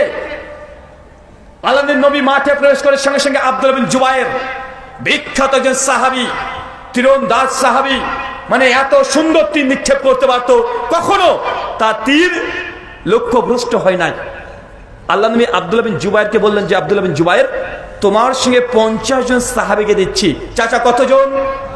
আরো জোরে, কতজন? 50 জন সাহাবীকে দিচ্ছি। তোমরা 50 জন সাহাবী মিলে ওই পাহাড়ের একদম উপরে উঠে পড়বে, আর সবাই গোল হয়ে তীর নিয়ে রেডি থাকবে। যখনই কাফেররা মাঠে প্রবেশ করবে, যুদ্ধ শুরু হয়ে যাবে, উপর থেকে তোমরা তীর নিক্ষেপ করবে কাফেরদের বিরুদ্ধে। আল্লাহ নবী পজিশন দিয়ে দিলেন। দেওয়ার পরে আল্লাহ নবী সাহাবীদের উদ্দেশ্য করে বলছেন, সহিহ বুখারী 3039 নম্বর হাদিস, যে শোনো, নিচে যদি দেখো যে মুসলমানরা যুদ্ধে জিতে গেছে, বিজয় অর্জন করে ফেলেছে, তারা আনন্দ করছে, উল্লাস করছে, যতক্ষণ আমি নবী মুহাম্মদ তোমাদের আদেশ না করছি ওই পাহাড় থেকে কেউ নিচে নামবে না। কথা বুঝতে পারলেন? এটা আসলে কমেন্ট। আল্লাহ তারপরে শোনো, যদি দেখো মুসলমানরা হেরে গেছে, তোমাদের ভাই নিচে মার খাচ্ছে, রক্তাক্ত অবস্থায় শহীদ হয়ে গেছে, আকাশ থেকে চিল এসে তোমাদের শরীর থেকে তোমাদের মাংসকে তুলে তুলে নিয়ে চলে যাচ্ছে, তারপর আমি নবী যতক্ষণ আদেশ না করব কেউ পাহাড় থেকে নিচে নামবে না। চাচা কার আদেশ? আল্লাহ নবীর আদেশ। সাহাবীদেরকে করে দিয়েছেন, নবী পরিকল্পনা নিচ্ছেন কিভাবে ওদের যুদ্ধকে বিজয় লাভ করা যায়, কারণ আগেই তুই স্বপ্ন দেখে নিয়েছেন। এই কথা চাচা আমির হামজা চাচাকে বলছে, চাচা আপনি ওই জায়গাতে এইভাবে আপনি তরবারি নিয়ে থাকবেন। সাইদ বিন মুসাইবকে একটা পজিশন দিয়ে দিয়েছে, আলী বিন আবি তালেবকে একটা পজিশন দিয়েছে। সাইদ বিন মুসাইবকে বলছে তুমি কালেমার পতাকা ধরে থাকবে, যখনই কাফেররা প্রবেশ করবে, তারা যখন তাদের পতাকা উত্তোলন করবে, তুমিও আমাদের কালেমার পতাকা উত্তোলন করে দিবে, যেন মানুষ বুঝতে পারে যে আমরা এখনো যুদ্ধে অংশগ্রহণ করছি। আল্লাহ নবী চতুর্দিক থেকে রণকৌশল, যুদ্ধের সাজসজ্জা সজ্জিত করে দিয়েছে, একদম 100% প্রস্তুতি। ওহুদের মাঠে কিছুক্ষণ পরেই পেছন দিক থেকে কাফের বাহিনী আসছে, কুরাইশ সব একসঙ্গে চলে আসছে। 3000 উট, 1000 ঘোড়া, প্রায় 4 থেকে 5000 সৈন্য নিয়ে অস্ত্রের সজ্জায় সজ্জিত হয়ে চলে আসছে। তাদের সঙ্গে আছে আবু সুফিয়ান, আর যুদ্ধের নেতৃত্ব দিচ্ছেন খালিদ বিন ওয়ালিদ। কি নাম বললাম? নামটা মনে পড়ছে? কে বলেন তো? খালিদ বিন ওয়ালিদ এখনো মুসলমান হয়নি, কাফের আছে, এখনো ইসলাম গ্রহণ করেনি, এখনো কাফের। ওদের যুদ্ধমন্ত খালিদ বিন ওয়ালিদ কাফের। খালিদ বিন ওয়ালিদের একটা নাম, একটা বৈশিষ্ট্য কি জানেন? আল্লাহ তার নাম দিয়েছেন সাইফুল্লাহ, বাংলা মানে আল্লাহ তরবারি। কেন জানেন? কারণ খালিদ বিন ওয়ালিদ যে যুদ্ধে অংশগ্রহণ করেছে, যে যুদ্ধে গিয়েছে, সে যুদ্ধে খালিদ বিন ওয়ালিদ বিজয় লাভ করেছে। জীবনে ইতিহাস নেই যে খালিদ বিন ওয়ালিদ যুদ্ধে হেরে গেছে, এর কোনো ইতিহাস নেই। যখন কাফের অবস্থায় ছিল, মুসলমানদের বিরুদ্ধে যুদ্ধ, মুসলমানরা হেরে গেছে, খালিদ জিতে গেছে। যখন মুসলিম হয়ে গেলেন, মুসলমানের পক্ষে কাফেরদের বিরুদ্ধে যুদ্ধ করেছে, তার মুসলমানরা জিতে গেছে, কাফেররা হেরে গেছে। এত বড় একজন যোদ্ধা, তীক্ষ্ণ ব্রেন, অনেক বেশি তিনি যুদ্ধের পরিকল্পনা জানতেন। তবে অবাক হবেন কি জানেন, খালিদ বিন ওয়ালিদ এত যুদ্ধ করেছে, জাবের বিন আব্দুল্লাহ বলছেন খালিদ যখন মৃত্যুবরণ করলেন, আমি যখন গোসল দিতে গেলাম, সে সময় দেখছি যে খালিদ বিন ওয়ালিদের শরীরের এমন কোনো জায়গা নেই যে তীরের আঘাত নেই, শরীরে তীর দিয়ে ঝাঁঝরা করে দিয়েছে। তারপরে তিনি যুদ্ধের মাঠে গিয়ে মৃত্যুবরণ করেনি। কেন বলেন তো? কেন? আল্লাহ যে বলেছে আল্লাহ তরবারি, মানে আল্লাহ তরবারি যদি কাফেরদের কাছে মৃত্যুবরণ করে তা আল্লাহ তরবারির পরাজয় হলো না? এই জন্য আল্লাহ যুদ্ধের ময়দানে খালিদ বিন ওয়ালিদকে শহীদ করেন নাই, বরং নরমাল ভাবে বিছানাতে তিনি স্বাভাবিকভাবে মৃত্যুবরণ করেছেন। কেন? আল্লাহ তরবারিকে কেউ দুনিয়া পরাস্ত করতে পারবে না। খালিদ বিন ওয়ালিদ এখনো কাফের, একদম মাঠে ওদের প্রান্তে দুর্বল গতিতে ঢুকে পড়েছে। তারা পতাকা তুলে দিয়েছে, মুসলমানদের পতাকা তুলে দিয়েছে, তুমুল লড়াই, মর্মান্তিক লড়াই চলছে। মুসলমানরা তারপরে ঝাঁপিয়ে পড়েছে কাফেরদের উপরে, কাফেররা তারা তরবারি চালাচ্ছে, তীর নিক্ষেপ করছে। উপর থেকে 50 জন সাহাবী তারা অতর্কিত ভাবে উপর থেকে তারা তীর নিক্ষেপ করতে শুরু করে দিয়েছে। কাফেররা কয়েক ঘন্টা মর্মান্তিক লড়াই করে ওদের মাঠকে ত্যাগ করে একদম দুর্বল গতিতে ওদের মাঠ ছেড়ে দিয়ে তারা অনেকটা দূরে পালিয়ে গেছে। একজন কাফের আর ওদের প্রান্তে নাই, মাত্র কয়েক ঘন্টা যুদ্ধ, তাদের গনিমতের সম্পত্তি ফেলে থুয়ে তারা ওদের মাঠকে ত্যাগ করে দিয়ে তারা পালাচ্ছে। যুদ্ধে হেরে গেছে কাফেররা, যখন পালিয়ে গেছে মুসলমানরা আনন্দিত, উল্লাসিত, কালিমা পতাকা উড্ডীন করে ফেলেছে, তাকবীরের ধ্বনি দিচ্ছে, সাহাবীরা একে অপরের সঙ্গে কোলাকুলি করছে, একে অপরের গনিমতের মাল নিয়ে তারা চিৎকার মারছে, গনিমত গনিমত, আমরা বিজয় লাভ করেছি। আনন্দিত উল্লাসিত, চতুর্দিকে একদম হাস্যোজ্জ্বল পরিবেশ উহুদের মাঠ। যেমন ভাবে আজকে আপনারা বাংলাদেশিরা আনন্দিত উল্লাসিত, অনেকটা এমনই। আপনারা আনন্দিত না? কেন বলেন তো? জি, কেউ একজন পালিয়েছে, কেউ পালিয়েছে, এই জন্য আনন্দিত। মনে করছেন বিজয় চলে এসেছে, স্বাধীনতা অর্জন করে ফেলেছেন, বিজয়ের স্বাদ আপনি আস্বাদন করছেন। ঠিক কাফেররা যখন উহুদের মাঠ ত্যাগ করে পালিয়ে গেছে, সাহাবীরা আনন্দিত হয়েছিল, তারা উল্লাসিত, তারাও পতাকা তুলে দিয়েছে, তারা গনিমত নিয়ে ব্যস্ত, গনিমত গনিমত করে ছটপট করছে। বাংলাদেশের মুসলমান মনে পড়ছে 5 তারিখ, জি জি, সাহেবরা যখন গনিমত নিয়ে তারা ছোটাছুটি করছিল, আপনারা 5 তারিখে দুপুর 2টার দিকে দখল করে আপনারা গনিমত নিতে শুরু করেছিলেন। মনে পড়ছে না? আরে বাঙালি তো মাছ মুরগি কিছু বাদ দেয় না, যা পেয়েছে সব নিয়ে নিয়েছে, যেটা পায়ের পরে পা তুলে টানছে, বাঙালি গনিমত মনে করছে। আরে ওগুলো নিয়ে নিয়েছিস ভালো কথা, ওইগুলো নিয়ে কি দরকার ছিল? ভেতরের বাইরের আপনার নিয়েছেন না ভাইজান? আশ্চর্য! সাহাবীরাও এমনভাবে আনন্দিত উল্লাসিত হয়েছিল, তারা মনে করছিল বিজয় চলে এসেছে। তাই মনে রাখেন, বিজয় কিছুই হয় নাই। যা এখন আপনি দেখছেন, তাহলে 50% কাজ হয়েছে, এখনো 50% কাজ এখনো বাকি আছে। আর একটা ঝটকা দিয়ে 100% কাজ করে দেখছে বাংলাদেশ। যেই জন্য বাংলাদেশ হয়েছে, ওই বাংলাদেশকে ইসলামের কালেমা যতক্ষণ না উঠছে ততক্ষণ বিজয়ের কিছুই হয় নাই। কেন বাংলাদেশ বাংলাদেশ হয়েছে? কেন ভারত থেকে বাংলাদেশ আলাদা হয়েছে? কারণ হচ্ছে এটাই যে বাংলাদেশ মুসলমান আলাদা রাষ্ট্র নিয়েছে, তাদেরকে আলাদা রাষ্ট্র দেওয়া হয়েছে ইসলাম পালন করার জন্য, কোনো তন্ত্র মন্ত্র প্রতিষ্ঠা করার জন্য নয়, ইসলাম কায়েম করার জন্য। রাষ্ট্রে ইসলাম থাকবে, এই জন্য বাংলাদেশ বাংলাদেশ হয়েছে। 70 বছর হয়ে গেছে, এখনো বাংলাদেশকে ইসলামী রাষ্ট্র করা হয় নাই, করতে পারেন নাই। আপনারা বাংলাদেশিরা এখন পর্যন্ত ফেলিওর, এখনো ফেলিওর। আপনারা আমাদেরকে দুর্বল করে দিয়ে আপনারা চলে এসেছেন, আলাদা জায়গায় আছেন। সুখে আছেন, শান্তিতে আছেন, 90% মুসলিম দেশ, কিন্তু এখন ইসলাম প্রতিষ্ঠা হয় নাই। সব জায়গাতে দুর্বল করে দিয়েছেন।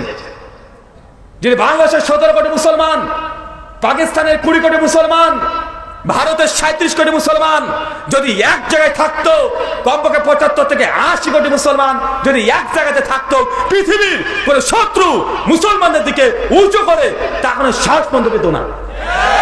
আপনারা দুর্বল করে দিয়েছেন, নিজেরা দুর্বল, পাকিস্তানিরা দুর্বল, মুসলমান দুর্বল, ভারতে মুসলমান দুর্বল, সব জায়গাতে মুসলমানরা আজকে দুর্বল। কেন হয়েছেন ভাগ? কেন হয়েছেন? কেন দুর্বল করে দিলেন? যদি এক জায়গায় থাকতেন, ওরা বিশ্বে মুসলমানকে দেখে মানুষ ভয় পেত, একটা উঁচু গলার কথা বলতো না। কিন্তু ভাগ হয়েছেন, আলহামদুলিল্লাহ। কিয়ামতের মাঠে আল্লাহকে বলতে পারতেন, আল্লাহ ভাগ করেছি, অন্তত 1 কাঠা জমির উপরেও ইসলামকে কায়েম করে রেখেছি। সেই 1 কাঠা এখন ইসলাম কায়েম হয় নাই, মানে আপনারা এখনো আপনারা অপরাধী, এখন অপরাধী। দুর্বল হয়ে গেছে মুসলমান। বাররে সাগির এই উপমহাদেশে মুসলমান আজকে কি দুর্বল। অথচ সংখ্যায় মুসলমান কম নয়, কম নয়। এখন আনন্দ করছেন, এখন উল্লাসিত। সে 5 তারিখ আমি সেই সময় ছিলাম মালয়েশিয়াতে, একটা প্রোগ্রামে গিয়েছিলাম। তো 2 তারিখে ডক্টর জাকির নায়েকের সঙ্গে আমার সাক্ষাৎ হয়েছিল, কথা হয়েছিল দীর্ঘক্ষণ। আর 3 তারিখে বাংলাদেশের বিখ্যাত আলোচক মাওলানা মিজানুর রহমান আজহারি হাফেজাউল্লাহ, তার সঙ্গে মালয়েশিয়াতে সাক্ষাৎ হয়েছিল। তো অনেক কথাবার্তা হয়েছে। তো সেই সময় গোটা বিশ্বের মিডিয়াগুলো বাংলাদেশকে ফোকাস করছে। হঠাৎ করে কি যেন বাংলাদেশে ঘটে গেল, শান্ত পরিবেশ, হঠাৎ করে জোয়ার চলে এসেছে, ঢাকাকে দখল করে নিচ্ছে, রংপুরে রাস্তা ঘেরাও, গোটা বাংলাদেশ উত্তপ্ত, গোটা বিশ্বের মিডিয়া বাংলাদেশের দিকে হাঁ করে ফোকাস করে তাকাচ্ছে। যুবক তরুণরা ঢাকাকে দখল করে নিচ্ছে। 10 দফা, 8 দফা, 7 দফা, লাস্টে বলছে 1 দফা। মনে পড়ছে না? আরে বলছে 6 তারিখে আমরা ঢাকাতে যাব, 6 তারিখ ঘোষণা হয়ে গেছে। কি জানি হঠাৎ করে সিদ্ধান্ত রাতারাতি ফেসবুকে লাইভ এসে বলছে 6 তারিখ না 5 তারিখে ঢাকাতে যেতে হবে। সবাই গাড়ি নিয়ে লাখ লাখ মানুষ বেরিয়ে পড়েছে না ভাইজান? আমি মনে মনে তখন ওখান থেকে ভাবছি মালয়েশিয়াতে যে বাংলাদেশিদেরকে তো আমি ভালোভাবে চিনি, আরে আমিও বাঙালি, তার খাতা এসেছে তাই। নচেত আমার ভাষা আপনার ভাষা এক, আমার রুচি আপনার রুচি এক, আপনার চিন্তাধারা আমার চিন্তাধারা এক, আপনাদেরকে আমি ভালো করে চিনি। আর এই মজলিসে যতজন শ্রোতা এসেছেন, আমি এটা হলফ করে বলতে পারি, আপনি বাংলাদেশকে যতটা না চেনেন তার চাইতে আমি একটু হলেও বেশি বাংলাদেশকে চিনি। বাংলাদেশের 64টা জেলা, 524টা থানা, আপনি কটা থানাতে গিয়েছেন, কটা জেলাতে ভ্রমণ করেছেন? একটা জেলা হলেও আপনার চাইতে আমি বেশি গেছি কি যাই নাই? আজকে আপনাদের এখানে, কাল যাবো কুষ্টিয়া, তারপর যশোর, গোটা বাংলাদেশ আমরা ঘুরে বেড়াচ্ছি। এই যুবকদের তরুণদেরকে, এটা নারী নক্ষত্র সব জানি। আমি অবাক যে কি ব্যাপার, এই যুবকরা তো রাজনীতি বুঝে না, এরা অর্থনীতি বুঝে না, রাষ্ট্র বুঝে না, এরা কিছুই বুঝে না। এরা শুধু জাস্ট বুঝে কিভাবে গার্লফ্রেন্ডকে পটাতে হবে, কিভাবে পাবজি খেলতে হবে, বাপের পকেট থেকে 1000 টাকা কেউ বের করতে হবে, মোবাইলে ডাটা মেরে পাবজি গেম খেলবে, ফ্রি ফায়ার গেম খেলবে, গার্লফ্রেন্ডের পেছনে সময় ব্যয় করবে, সারা ধর শুধু মেসেঞ্জারে মেসেজ করবে, টিকটক করবে, রিলস দেখবে। এই যুবক তো তারা, একে সবাইকে চিনি। হঠাৎ করে একে কে খুঁচিয়ে দিল যে তারা গোটা বাংলাদেশের মানচিত্রকে পরিবর্তন করবে চিন্তা করছে? চিন্তা করে অনেকগুলো কারণ পেয়েছি, তবে একটা কারণ ফেলে দেওয়ার নয়, অনেকগুলো কারণের একটা কারণ। আপনারা অনেকে অস্বীকার করতে পারেন, কিন্তু একটা কারণ বলি, আপনাদের উনার একটা ভুল সিদ্ধান্ত ছিল। কি জানেন? 7 থেকে 10 দিন বাংলাদেশে ইন্টারনেট বন্ধ রেখে দেওয়া, বাংলাদেশে ইন্টারনেট বন্ধ রেখে দেওয়া, এটা সব জায়গাতে অনেক বড় মানুষকে রাস্তায় নামাতে বাধ্য করেছে। এই 10 দিন ইন্টারনেট যদি বন্ধ না হতো, রাস্তাতে তরুণ যুবকরা এত দ্রুত নামতো না। 10 দিন ইন্টারনেট নাই, মানুষ মনে করছে আদিম যুগে বাস করছি। আরে যারা 1 ঘন্টা নেট ছাড়া চলতে পারে না, যুবকরা তরুণরা 1 ঘন্টা নেট ছাড়া চলতে পারে না। 1 ঘন্টা পর পর গার্লফ্রেন্ডকে মেসেজ দেয়, ভিডিও কলে চ্যাট করে। 10 দিন ধরে গার্লফ্রেন্ডের সঙ্গে দেখা নাই, কথা নাই, এদের মাথা এমনি গরম হয়ে গেছে। ওদের তোরা ক্ষমতায় কে থাকবি থাক, কে রাজত্ব করবি কর, সুইস ব্যাংকে কত টাকা তুই জমা করবি তোদের ব্যাপার। আরে আমি যে 700 টাকা দিয়ে নেট ব্যালেন্স মেরেছি, গার্লফ্রেন্ডের সঙ্গে কথা বলতে পারছে না, মানে এই দেখো এই রাগ, এই রাগে অনেক যুবকরা নিয়ে পড়েছে। বলেন তো এই মডার্ন যুগে কেউ নেট বন্ধ করে? মানে কোন পাগলে বন্ধ করে? সবচেয়ে বড় ভুল এই জায়গাতে হয়েছে। যদি না করতো এত দ্রুত বাংলাদেশে পরিবর্তন আসতো না। কারণ মানুষ 3 বছর থেকে শুরু করে 103 বছরের মতো সবাইকে এই 10 দিনে জাহান্নাম দেখে ছেড়ে দিয়েছে। 3 বছরের ছেলে, ও রাগ, ওরও রাগ। কেন জানেন? ও ভাত খেতে পারে না কার্টুন না দেখলে। ওর মা ভাত খাওয়াতে যাচ্ছে, কার্টুন চলে না, রিলস চলে না, টিকটক চলে না, ছেলে মানে কাটাকাটি শুরু করে দিয়েছে। মার ওরা কি গো, কি হয়েছে? 4-5 দিন থেকে ইন্টারনেট নাই কেন গো? ছেলে আমার খাচ্ছে না। স্বামী বলছে যে বন্ধ করে রেখেছে নেট। কে রেখেছে গো? ও রেখেছে। তোর কিছু বলি রে? আর বউ শুনেছে যে না, ছেলেরা সব ঢাকা ঘেরাও করছে। বউ বলছে তুমি এখানে বাড়িতে বসে কি করছে? ছেলে আমার খায় না, তুমিও যাও। 3 বছর থেকে 103 বছর সবাইকে খুঁচিয়ে দিয়েছে না ভাইজান? দীর্ঘ 16 বছর কি হয়েছে? এই রাজনৈতিক বিশ্লেষণ আমি করব না, এটা আপনাদের নিজেদের ব্যাপার, টিকা টিপ্পনী আপনি করবেন। 10 দিনে মানুষকে যে কষ্ট দেওয়া হয়েছে, মানুষ যে কষ্ট পেয়েছে, এই 10 দিনের স্রোতে ভাসতে ভাসতে উঠতে উঠতে চলে গেছে। আর আপনারা আমাদেরকে যতই গালি দেন ভাই, যতই খারাপ বলেন, আমরা হচ্ছে উদার। আপনারা যা তাড়িয়ে দিবেন আমরা সেটাকে নিয়ে নিব। 20 বছর আগে তাসলিমাকে পাঠিয়েছিলেন, রানীর মতো করে রেখে দিয়েছি। একদম রানীর মতো আরাম ইয়াসে জীবনযাপন করছে, করছে না? করছে। মানে আপনাদের যা প্রয়োজন নেই সব আমাদেরকে দিয়ে দেন, সবগুলো নিয়ে নিব। পচা টচা যা আছে সব আমরা নিয়ে নিব। আপনার তাড়িয়ে দেন না, শুধু আপনার যা দরকার নাই শুধু বলবেন, আমরা সেটাকে সংরক্ষণ করে রেখে দেবো, একদম বুক সেলফের মধ্যে তুলে রেখে দেবো। নিয়েছি না?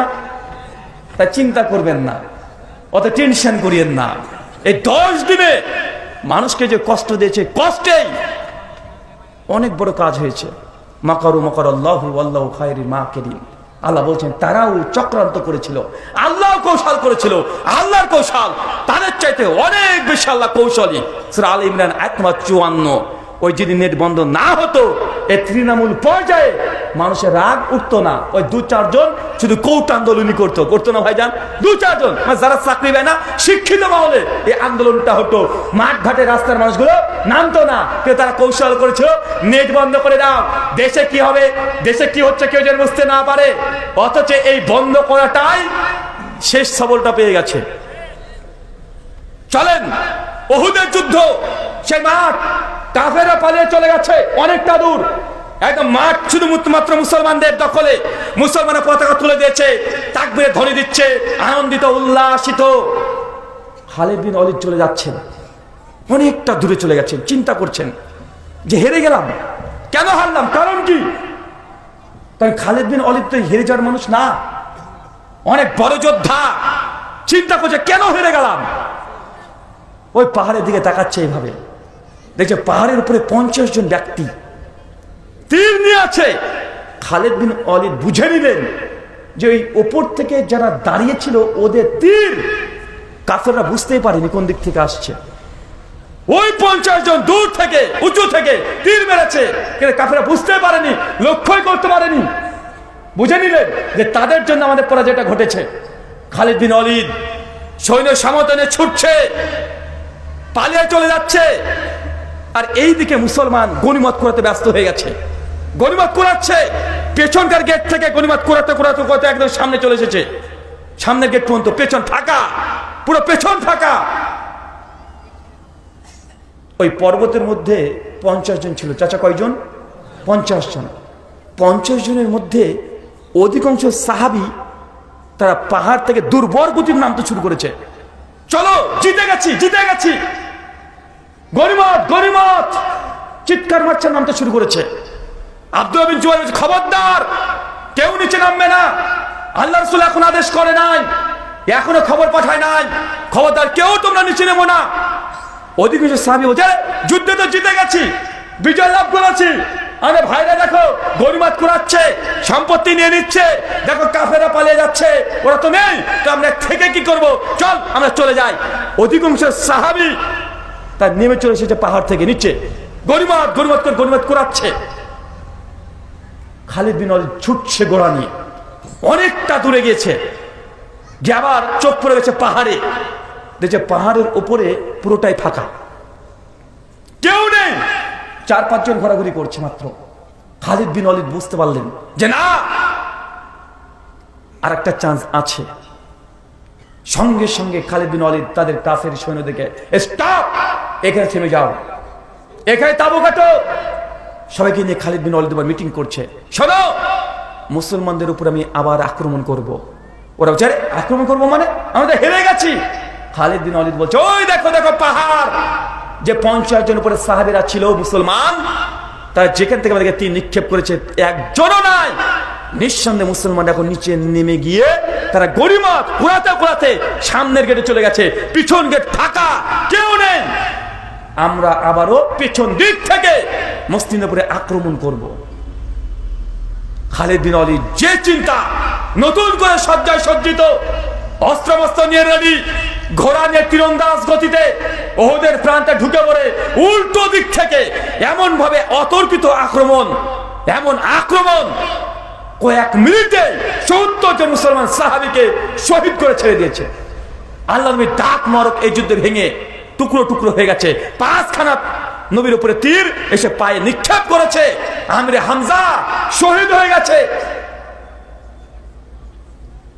চাচা বলেন তো, অর্জিত যুদ্ধ, অর্জিত বিজয়, পতাকা উড্ডীন হয়ে গেছে, তারপরে ওহুদের যুদ্ধে পথ পরিবর্তন ঘটে গেছে। সেকেন্ড রাউন্ডে মুসলিমরা পরাজয়ের গ্লানি ভোগ করেছে, পেছন দিক থেকে আক্রমণ। আচ্ছা বলেন তো, বাংলাদেশকে নিয়ে পেছন দিক থেকে আক্রমণ করার চেষ্টা চলছে কি চলছে না? আনন্দিত কিসের তাহলে? কেন তো নিশ্চিন্তে ঘুমাচ্ছেন? চোখটাকে একটু খোলা রাখেন, কানটা একটু খোলা রাখেন, চক্রান্তের গন্ধ এবং দেখতে পাবেন, দুটোই পাবেন। আমি বিদেশি মেহমান, আমি সব কথা খুলে বলতে পারবো না, সব কথা পরিষ্কার করে বলতে পারবো না, অনেক প্রতিবন্ধকতা আছে। কেন আমাকেও যেতে হবে? হ্যাঁ, যদি আবেগে যদি বলে দিই কিচ্ছুই হবে না। তার কাটা যারা ছিল, তার কাটা দিয়ে কখনো কাজ হয় না। এই যে তার কাটা মানে মানুষের, এই তার কাটা মানে ওই তার কাটা ভাবেন না, বর্ডার ভাবেন না, আবার মানে ব্রেনের তার কাটা যদি হয় কি হবে? হটকারিতা করে মুসলিমদের কোনো কল্যাণ হয়নি। এখন এই যুগ হচ্ছে অস্ত্র দিয়ে যুদ্ধ করার যুগ নয়, বুদ্ধিভিত্তিক লড়াইয়ের যুগ। যে যত বেশি বুদ্ধিভিত্তিক লড়াই করবে তারা তত বেশি গোটা বিশ্বকে জয় করতে পারবে। পারবে না ভাইজান? এখন হটকারিতা করে কিছু বলে দিলাম, আর নবী ইউসুফের মতো গিয়ে থেকে গেলাম, সুন্নাত পালন অত সহজ নয়। কারণ হটকারিতা যারা করেছিল তাদেরকে দীর্ঘদিন ধরে কারাগারে ভোগ করতে হয় নাই, করতে হয়েছে। তাই থাকতে হবে, ফিল্ডে থেকে কাজ করতে হবে। তাই সব কথা পরিষ্কার করে বলা উচিত নয়, মানুষ বুঝে নিলেই হলো। আপনারা বুঝতে পারছেন না? বাংলাদেশকে নিয়ে উল্টো দিক থেকে পেছন দিক থেকে আক্রমণ করার চেষ্টা চলছে না। কয়েক মাস আগে দেখলেন হঠাৎ করে ঢাকাতে 200-300 ট্রাক ঢুকে পড়লো। কিসের আভাস? হাজার হাজার আনসার বাহিনী। যে সময় বাংলাদেশকে গঠন করছে মানুষ, চিন্তা করছে নতুন করে সাজানো, নতুন করে গোছানো, হঠাৎ করে হাজার হাজার আনসার বাহিনী আন্দোলন করতে শুরু করে দিল। কিসের? পেছন থেকে কারা কলকাতা নাড়ছে, পেছন থেকে আক্রমণের গন্ধ। কেন দেখলেন না চিটাগাং থেকে কাকে একজনকে তুলে দিল? তুলে দেওয়ার পরে সংখ্যালঘু ভিকটিম কার্ড খেলা হয়েছে কি হয় নাই? অনেকগুলো চেষ্টা করা হয়েছে, সবকটা পরিষ্কার করে বলা সম্ভব নয়। তার সংখ্যালঘু কার্ড এটাও খেলেছে, কয়েকশো চক্রান্ত তার পেছন থেকে আক্রমণ করার চেষ্টা করেছে। আলহামদুলিল্লাহ, বাংলাদেশের মানুষকে এর শুকরিয়া আদায় করি। আলিফ ভাইকে যখন হত্যা করা হয়েছিল, অ্যাডভোকেটকে, সেই সময় আপনারা কোনো প্রতিবাদ করেন নাই, কোনো খারাপ কোনো দুর্ঘটনা ঘটান নাই। এর জন্য আপনাদেরকে সাধুবাদ, কারণ আপনি কিছু ঘটান, তারা এটাই চাইছে, কিছু একটা করে দেন, এটাই তারা চাইছে। বারবার খোঁচা দিচ্ছে, উল্টোপাল্টা মেসেজ, উল্টোপাল্টা খবর শুনতে পাচ্ছেন না? উল্টোপাল্টা মিথ্যা, ডাইরেক্ট মিথ্যা কথা বলছে। কেন? মানে এটা খোঁচিয়ে দিয়ে আপনারা কিছু একটা করেন, ওই তখন ওই করাটাকে নিয়ে পুরো বিশ্বের মিডিয়াকে দেখাবে, দেখো সত্যি বাংলাদেশে অনেক রক্তযোগ্য নিয়ে মুসলমানরা হোলি খেলছে, এটা প্রমাণ করার চেষ্টা করছে। আপনারা আজ থেকে 130 দিন আগে যেরকম চিন্তা নিয়ে চলতেন, এখন একটা ফেসবুকে কমেন্ট করতে হলেও 10 বার ভাবতে হবে, 10 বার ভাবতে হবে একটা কমেন্ট করতে হলেও। সেন্সিটিভ সময়। মনে রাখবেন, বিজয় অনেক জাতি লাভ করেছে, বিজয় অনেক জাতি লাভ করেছে। বিজয়ী হওয়াটা বড় কথা নয়, বরং বিজয়কে পরে যে চ্যালেঞ্জ, বিজয়কে ধরে রাখা, এটা হচ্ছে বড় চ্যালেঞ্জ, এটাই বড় চ্যালেঞ্জ। বিজয় অনেক জাতি অর্জন করছে, রাখতে পারে নাই। রাতারাতি বিজয় হয়েছে, রাতারাতি ক্ষমতাকে নামিয়ে দিয়েছে। তাই বিজয় অর্জন করা এটা বড় সফলতা নয়, বিজয়ের পরে 5 বছর এই বই থেকে যাওয়া, এটা হচ্ছে বড় চ্যালেঞ্জ। আল্লাহ সুবহানাহু ওয়া তাআলা এই মানুষগুলোকে তুমি পরিপূর্ণভাবে বোঝার তৌফিক দান করে, সকলে বলি আমিন। সম্মানিত সুধী, উহুদের যুদ্ধের পেছন দিক থেকে আক্রমণ, এর ফলাফল কি? মুসলিম জাতি পরাজয়, 70 জন সাহাবীর মৃত্যু। এক একটা ঘটনা যদি বলতে শুরু করি অবাক হয়ে যাবেন। খালিদ বিন ওয়ালিদ যখন দেখছে পরে 50 জন সাহাবীরা দাঁড়িয়ে ছিল, ওরা 50 জন দলবদ্ধভাবে টার্গেট একটাই, এই যুদ্ধে মুহাম্মদ সাল্লাল্লাহু আলাইহি ওয়াসাল্লামকে দুনিয়া থেকে উড়িয়ে দিতে হবে, রাখা যাবে না। তারা টিম করে দলবদ্ধভাবে একদম ময়দানে ঢুকে পড়েছে। বারবার আল্লাহ নবীর দিকে নিক্ষেপ করছে তীর, আল্লাহ নবীকে তীর নিক্ষেপ করছে। আমির হামজা, আল্লাহ নবীর চাচা, আল্লাহ সিংহ ছুটে গিয়ে একাই 7-8 জন কাফেরের সঙ্গে লড়াই করছে। পেছন থেকে এসে তাকে বল্লম ঢুকে দিয়েছে, নাভির মধ্যে তিনি বল্লম নিয়ে তিনি পড়ে আছেন। আল্লাহ নবী দেখছেন তার চাচা মৃত্যুবরণ করেছে, মন ছটফট করছে। ওইদিকে দেখছে একজন সাহাবী মৃত্যুবরণ করেছে। নবী ছুটে যায় ওইখানে, জাবের বিন আব্দুল্লাহ পিতা মারা গেছে, নবী তার কাছে ছুটে যায়। দেখছো সাইদ বিন মুসাইব তিনি মারা গেছে, তার কাছে ছুটে যাচ্ছে। হানজালা রাদিয়াল্লাহু তাআলার মতো সাহাবী মারা গেছে, নবী ছুটে বেড়াচ্ছে, কোথায় যাবে, কার কাছে যাবে? সাহাবীরা সব মৃত্যুবরণ করেছে, নবীর সামনে রক্তাক্ত অবস্থায় পড়েছে। আল্লাহ নবী আর স্থির থাকতে পারছে না, একবার ওদের প্রান্তে এদিক যায় ওই দিক যায়, ছুটে বেড়ায়, যে সাহাবীরা সব মৃত্যুবরণ করছে, নবী টিকতে পারছে না। চিন্তা করতে পারছেন, যেই নবী কিয়ামতের মাঠেও সমস্ত নবী যখন বলবে ইয়া নাফসি ইয়া নাফসি, আজ আমার কি হয়, উম্মতকে চিনতে পারবে না। সেই সময় আল্লাহ নবী এক কোণা থেকে শুধু চিৎকার দিয়ে কাঁদবে, ইয়া উম্মতি ইয়া উম্মতি, হে আমার উম্মত হে আমার উম্মত। আল্লাহ আমার উম্মতের কি হবে? সেই নবীর সামনে আজকে দুনিয়াতে রক্তাক্ত অবস্থায় সাহাবীরা পড়ে আছে, আল্লাহ নবী স্থির থাকতে পারছেন না, বারবার ছুটে যায়। আল্লাহকে লক্ষ্য করে তীর নিক্ষেপ করছে। যখন ঢুকে পড়েছে ওদের মাঠে 50 জন একসঙ্গে, ছুটে গিয়ে 9 জন সাহাবী গোল হয়ে আল্লাহ নবীকে ঘিরে ফেলেছে, একদম চতুর্দিকে ঘিরে ফেলেছে। আল্লাহ নবী মিডিলে একদম দাঁড়িয়ে আছে, মাঝখানে দাঁড়িয়ে আছে, চতুর্দিকে সাহাবী তীর নিক্ষেপ করছে। 7 জন একসঙ্গে ছুটে গিয়ে কাফেরদের সঙ্গে লড়াই করেছে। কিছুক্ষণ লড়াই করার পরে 7 জনকে কাফেররা হত্যা করে দিয়েছে নবীর সামনে।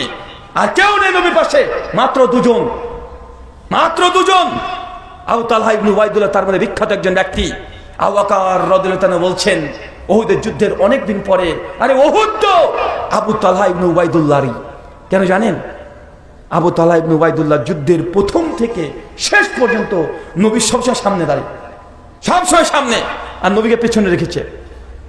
কেন? তীর নিক্ষেপ করছে, তাদের সামনে দাঁড়িয়ে বুক পেতে দাঁড়িয়ে আছে।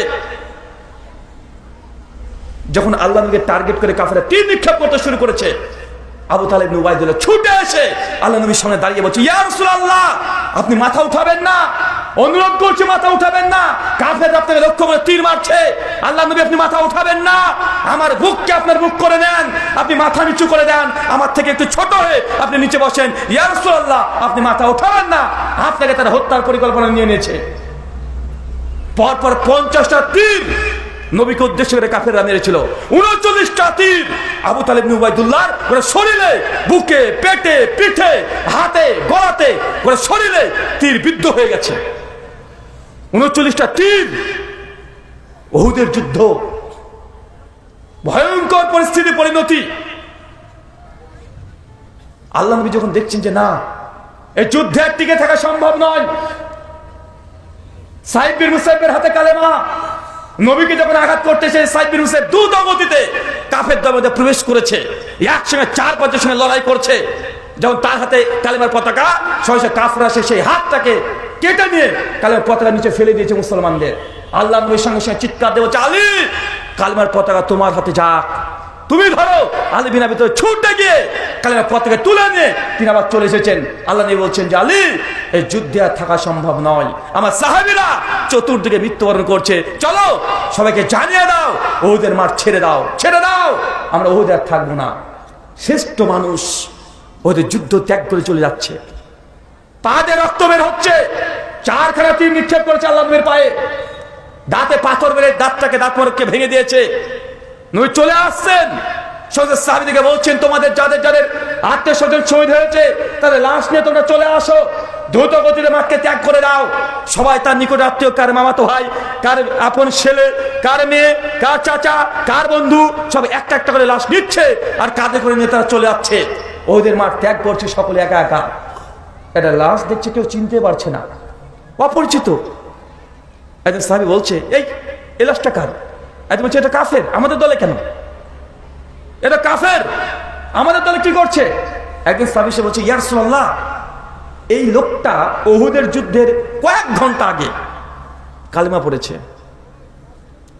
সে আমার কাছে এসে কালেমা পড়েছে, লোকটা ন্যাংরা পায়ে চলতে পারে না, এসে আমাকে বলছে যে আমি আজকে স্বপ্ন দেখেছি যে কালেমা পড়ে মুসলমানদের দলে উহুদের যুদ্ধে আমি নবীর সঙ্গে অংশগ্রহণ করেছি, আর স্বপ্নে দেখছি যে কাফেররা একটা তীর এই আমার গলাতে মেরে আমাকে শহীদ করে দিয়েছে, আমি তোমার কাছে কালেমা পড়তে এসেছি। ওই সাহাবীর সঙ্গে সঙ্গে ন্যাংরা সাহাবীকে কালেমা পড়িয়ে দিয়েছে। যখন এই কালেমা পড়েছে, ন্যাংরা সাহাবী বলছে, আমি তোমাদের সঙ্গে উহুদে যেতে চাই। সাহাবী বলছে, না, আর তুমি গিয়ে কি করবে?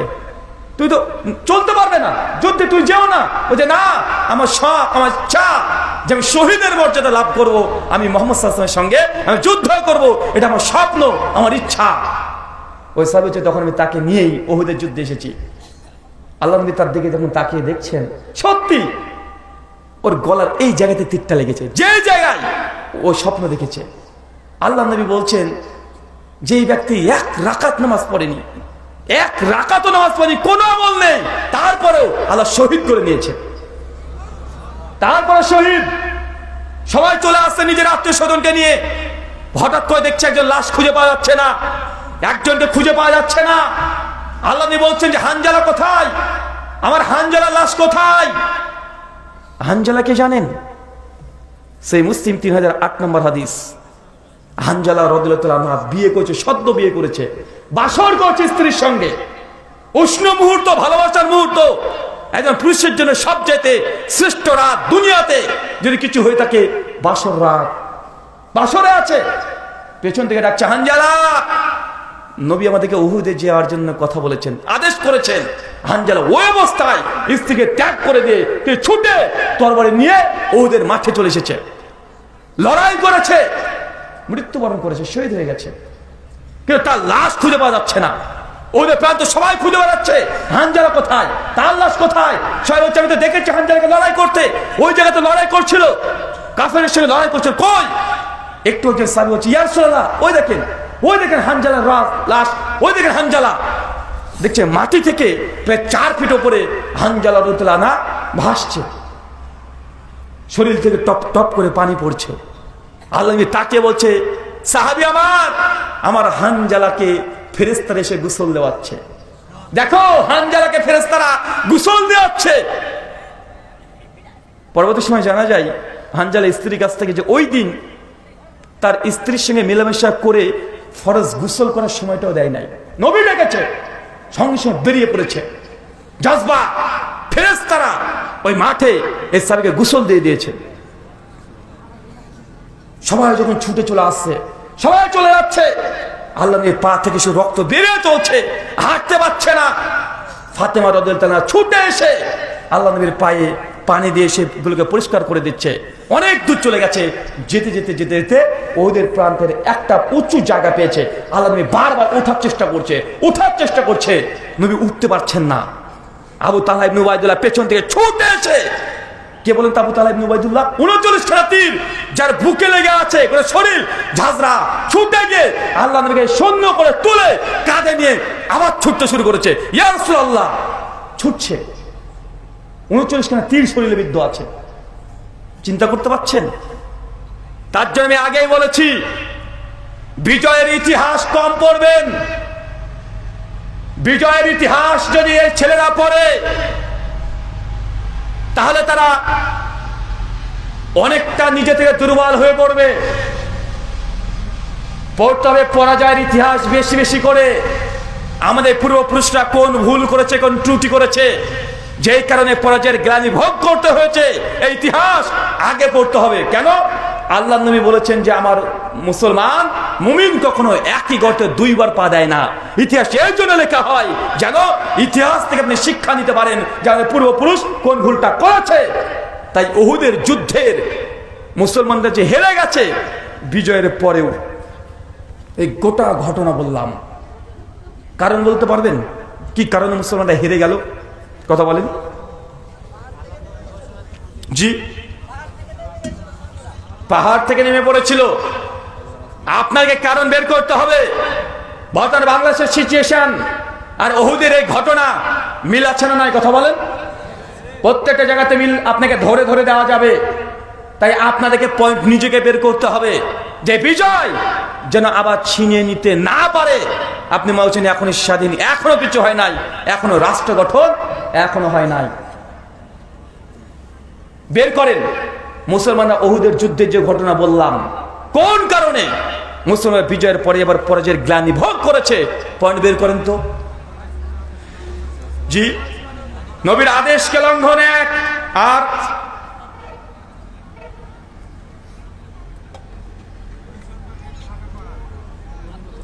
জি একই তো হলো রসুলের আদর্শ লঙ্ঘন, রসুলের আনুগত্য। গনিমত, দুই গনিমতের মানে দুনিয়ার লালসা। 3 বিজয়ের আগেই বিজয় উল্লাস করা। 4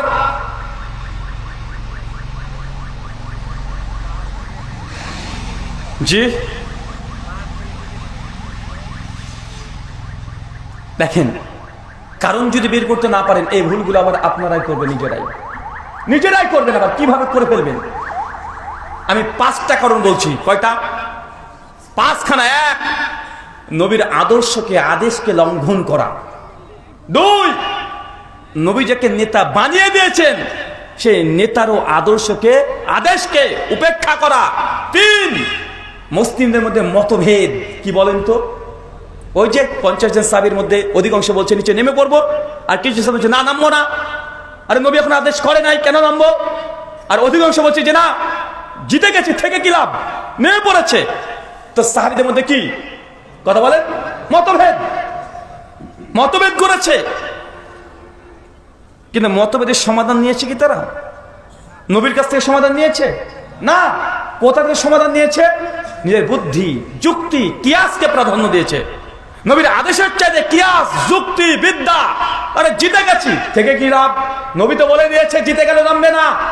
সরাসরি নবীর আদেশকে লঙ্ঘন করা হয়েছে। 4, দুনিয়ার প্রতি লালসা। 5, মতভেদ হয়েছে, নবীর কাছ থেকে সমাধান নেওয়া হয় নাই। কথা কি বুঝতে পারলেন চাচা? আবার দেখেন এক নবীর আদর্শকে লঙ্ঘন। আপনার নবীর আদর্শকে লঙ্ঘন করছেন কি করছেন না? কথা বলেন। নবীর আদর্শ নবীর আদেশকে লঙ্ঘন করেন কি করেন না? সব জায়গাতে আদর্শকে লঙ্ঘন করছেন। দুই, দুনিয়ার প্রতি লোভ লালসা আপনাদের আছে না নাই? লোভ লালসা আছে না নাই? আরে আমাদের সবার মধ্যে লোভ, যা করব শুধু দুনিয়াকে দেখানোর জন্য, যে যা করি আমরা দুনিয়াকে দেখাবো। মানে একজন ছেলে বিয়ে করবে, তারপরে বিয়েটাও আল্লাহর সন্তুষ্টির জন্য না, মানুষকে দেখাবে। এগুলো লৌকিকতা আছে না নাই? একটা ছেলে বিয়ে করতে যাচ্ছে, বলছে কিছু থাক আর না থাক বউটা সুন্দরী হলেই হবে। কেন? কেন ওর স্বপ্ন যে বউটাকে নিয়ে মোটরসাইকেলের পিছিয়ে নিয়ে রাত শেষ আর ঘুরে বেড়াবে। আর লোকে দেখবে বলে বাপ রে বাপ, পেয়েছে রে একটা, মানে পেয়েছে একটা, মানে এ আগে থেকে যে না আমি বিয়ে করছি সুন্দর একটা মেয়ে। কেন? উদ্দেশ্য এটাই, মানুষকে দেখাবো, লোকেও বলবে যে অমুকের বউটা অনেক সুন্দর। ভাই এমন আছে না নাই? আছে না নাই? আছে। মানে আল্লাহর সন্তুষ্টির জন্য বিবাহ পর্যন্ত আপনি করছেন না। একটা মেয়ে যদি 5 ওয়াক্ত সালাত আদায় করে, মেয়েটা বোরকা পর্দাকে মেনটেন করে চলে, হাত মোজা পরেও চলে, কিন্তু মেয়েটা যদি একটু কালো হয়ে গেছে তাহলে আপনি গিয়ে দেখে রিজেক্ট করে দিয়ে চলে আসছেন। আছে না নাই? কথা বলেন। আছে। একটা মেয়ে দেখছে যে না মেয়েটা 5 ওয়াক্ত নামাজি, অনেক পরেশগার, কিন্তু মেয়েটার স্বামী মারা গেছে, বিধবা, অথবা মেয়েটা তালাক প্রাপ্তা, তালাক ঘটে গেছে, কিন্তু আপনি একজন ছেলে দেখতে গিয়েছেন কি ও বিবাহিত, বিবাহিত মেয়ে, বিধবা, বিয়ে করছেন না, কিন্তু মেয়েটা 5 ওয়াক্ত সালাত আদায় করে, টাকা অনেক বেশি, সব দিক দিয়ে ঠিক আছে, কিন্তু মেয়েটা শুধু ডিভোর্সি মেয়ে অথবা বিধবা মেয়ে, এই যে রিজেক্ট করে চলে আসছেন। আছে না নাই? কেন? সমাজ কি বলবে? কিরে অন্যের খাওয়া জিনিস খাচ্ছিস? আছে না নাই? কথা বলেন। মানে দেখছেন যে না মেয়েটা সব দিক দিয়ে পারফেক্ট, মানে দেখতেও সুন্দর, 5 ওয়াক্ত সালাত আদায় করে, কিন্তু মেয়েটা স্বামী মারা গেছে, মেয়েটার দোষ কি? স্বামী যদি মারা যায় মেয়েটার দোষ কি? মেয়েটার ডিভোর্স, তালাক হয়ে গেছে। আরে ভাই তালাক হওয়া খারাপ কিছু নয়, তালাক হওয়া খারাপ কিছু নয়। দুজনের মধ্যে অ্যাটাচমেন্ট হয়নি, দুজন সংসারে পারেনি, তারা হারাল ভাবে ডিভোর্স হয়ে গেছে, পৃথক হয়ে গেছে, কিন্তু আপনি বলছেন যে না একবার বিয়ে হয়েছিল, আবার ওই মেয়েটাকে কে বিয়ে করবে? তুমি এখন তুমি এই দুনিয়াকে চিনতে পারোনি। তুমি যে মেয়েটাকে বিধবা বলে, তালাক প্রাপ্ত বলে আজকে বিয়ে করলে না, আর তুমি যে মেয়েটিকে সুন্দর মনে করছো, ভার্সিটিতে পড়ে, ভার্সিটিতে অনার্স করেছে, মনে ওই মেয়েটাকে তুমি বিয়ে করে নিয়ে আসছো সৌন্দর্য দেখে। তুমি জেনে রাখো, তোমার সত্য কথা বলা যায়, ওই মেয়েটা ভার্সিটিতে পড়েছে। আমি বলছি ওই মেয়েটা একজন নয়, 10 জন, 20 জন, 30 জন, কতজনের কাছে তার কাপড়টা তুলেছে তুমি এখনো জানো না।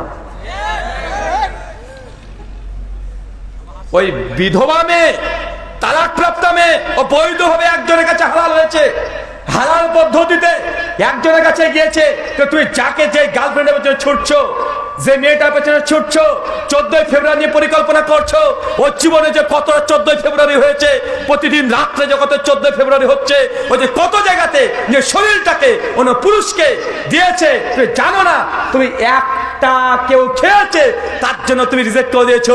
তুমি যেটাকে ঘরে পুষছো ওকে 50 জন খেয়েছে। এটা বাস্তব।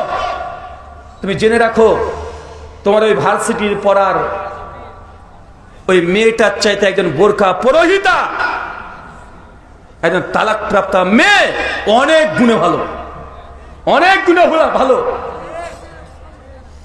আল্লাহ সুবহানাহু ওয়া তাআলা তোমাদের বোঝার তৌফিক দান করে। সকলে পড়ি আমিন, আমিন। এই 5টা জিনিসকে মনে রাখবেন। বিজয় যদি নিতে চান, 1, নবীর আদেশের বাইরে যাওয়া যাবে না। 2, যাকে আল্লাহ নবী নেতৃত্ব দিয়েছেন সে নেতা যতক্ষণ কোরআন হাদিস দিয়ে কথা বলবে তার আনুগত্য করতে হবে। 3, মতভেদ যদি হয় নিজের বুদ্ধি দিয়ে মতভেদ সমাধান করা যাবে না, কোরআন হাদিস দিয়ে সমাধান করতে হবে। 4, মতভেদ যদি ঘটে যায় আল্লাহ নবীর কাছে সমাধান নেওয়ার চেষ্টা করতে হবে। 5, দুনিয়ার প্রতি লোভ লালসা কমিয়ে ফেলতে হবে। আল্লাহ সুবহানাহু ওয়া তাআলা তুমি আমাদেরকে কথাগুলো বোঝার তৌফিক দান করে। সকলে বলি আমিন। আল্লাহ এই গোটা বিশ্বের মুসলিমদেরকে তুমি আবারও গোটা বিশ্বে এই শান্তির ঝর্ণাধারা আমাদের উপরে বাড়তে দাও, সকলে পড়ি আমিন। আচ্ছা, প্রশ্ন উত্তর আছে নাকি? হ্যাঁ,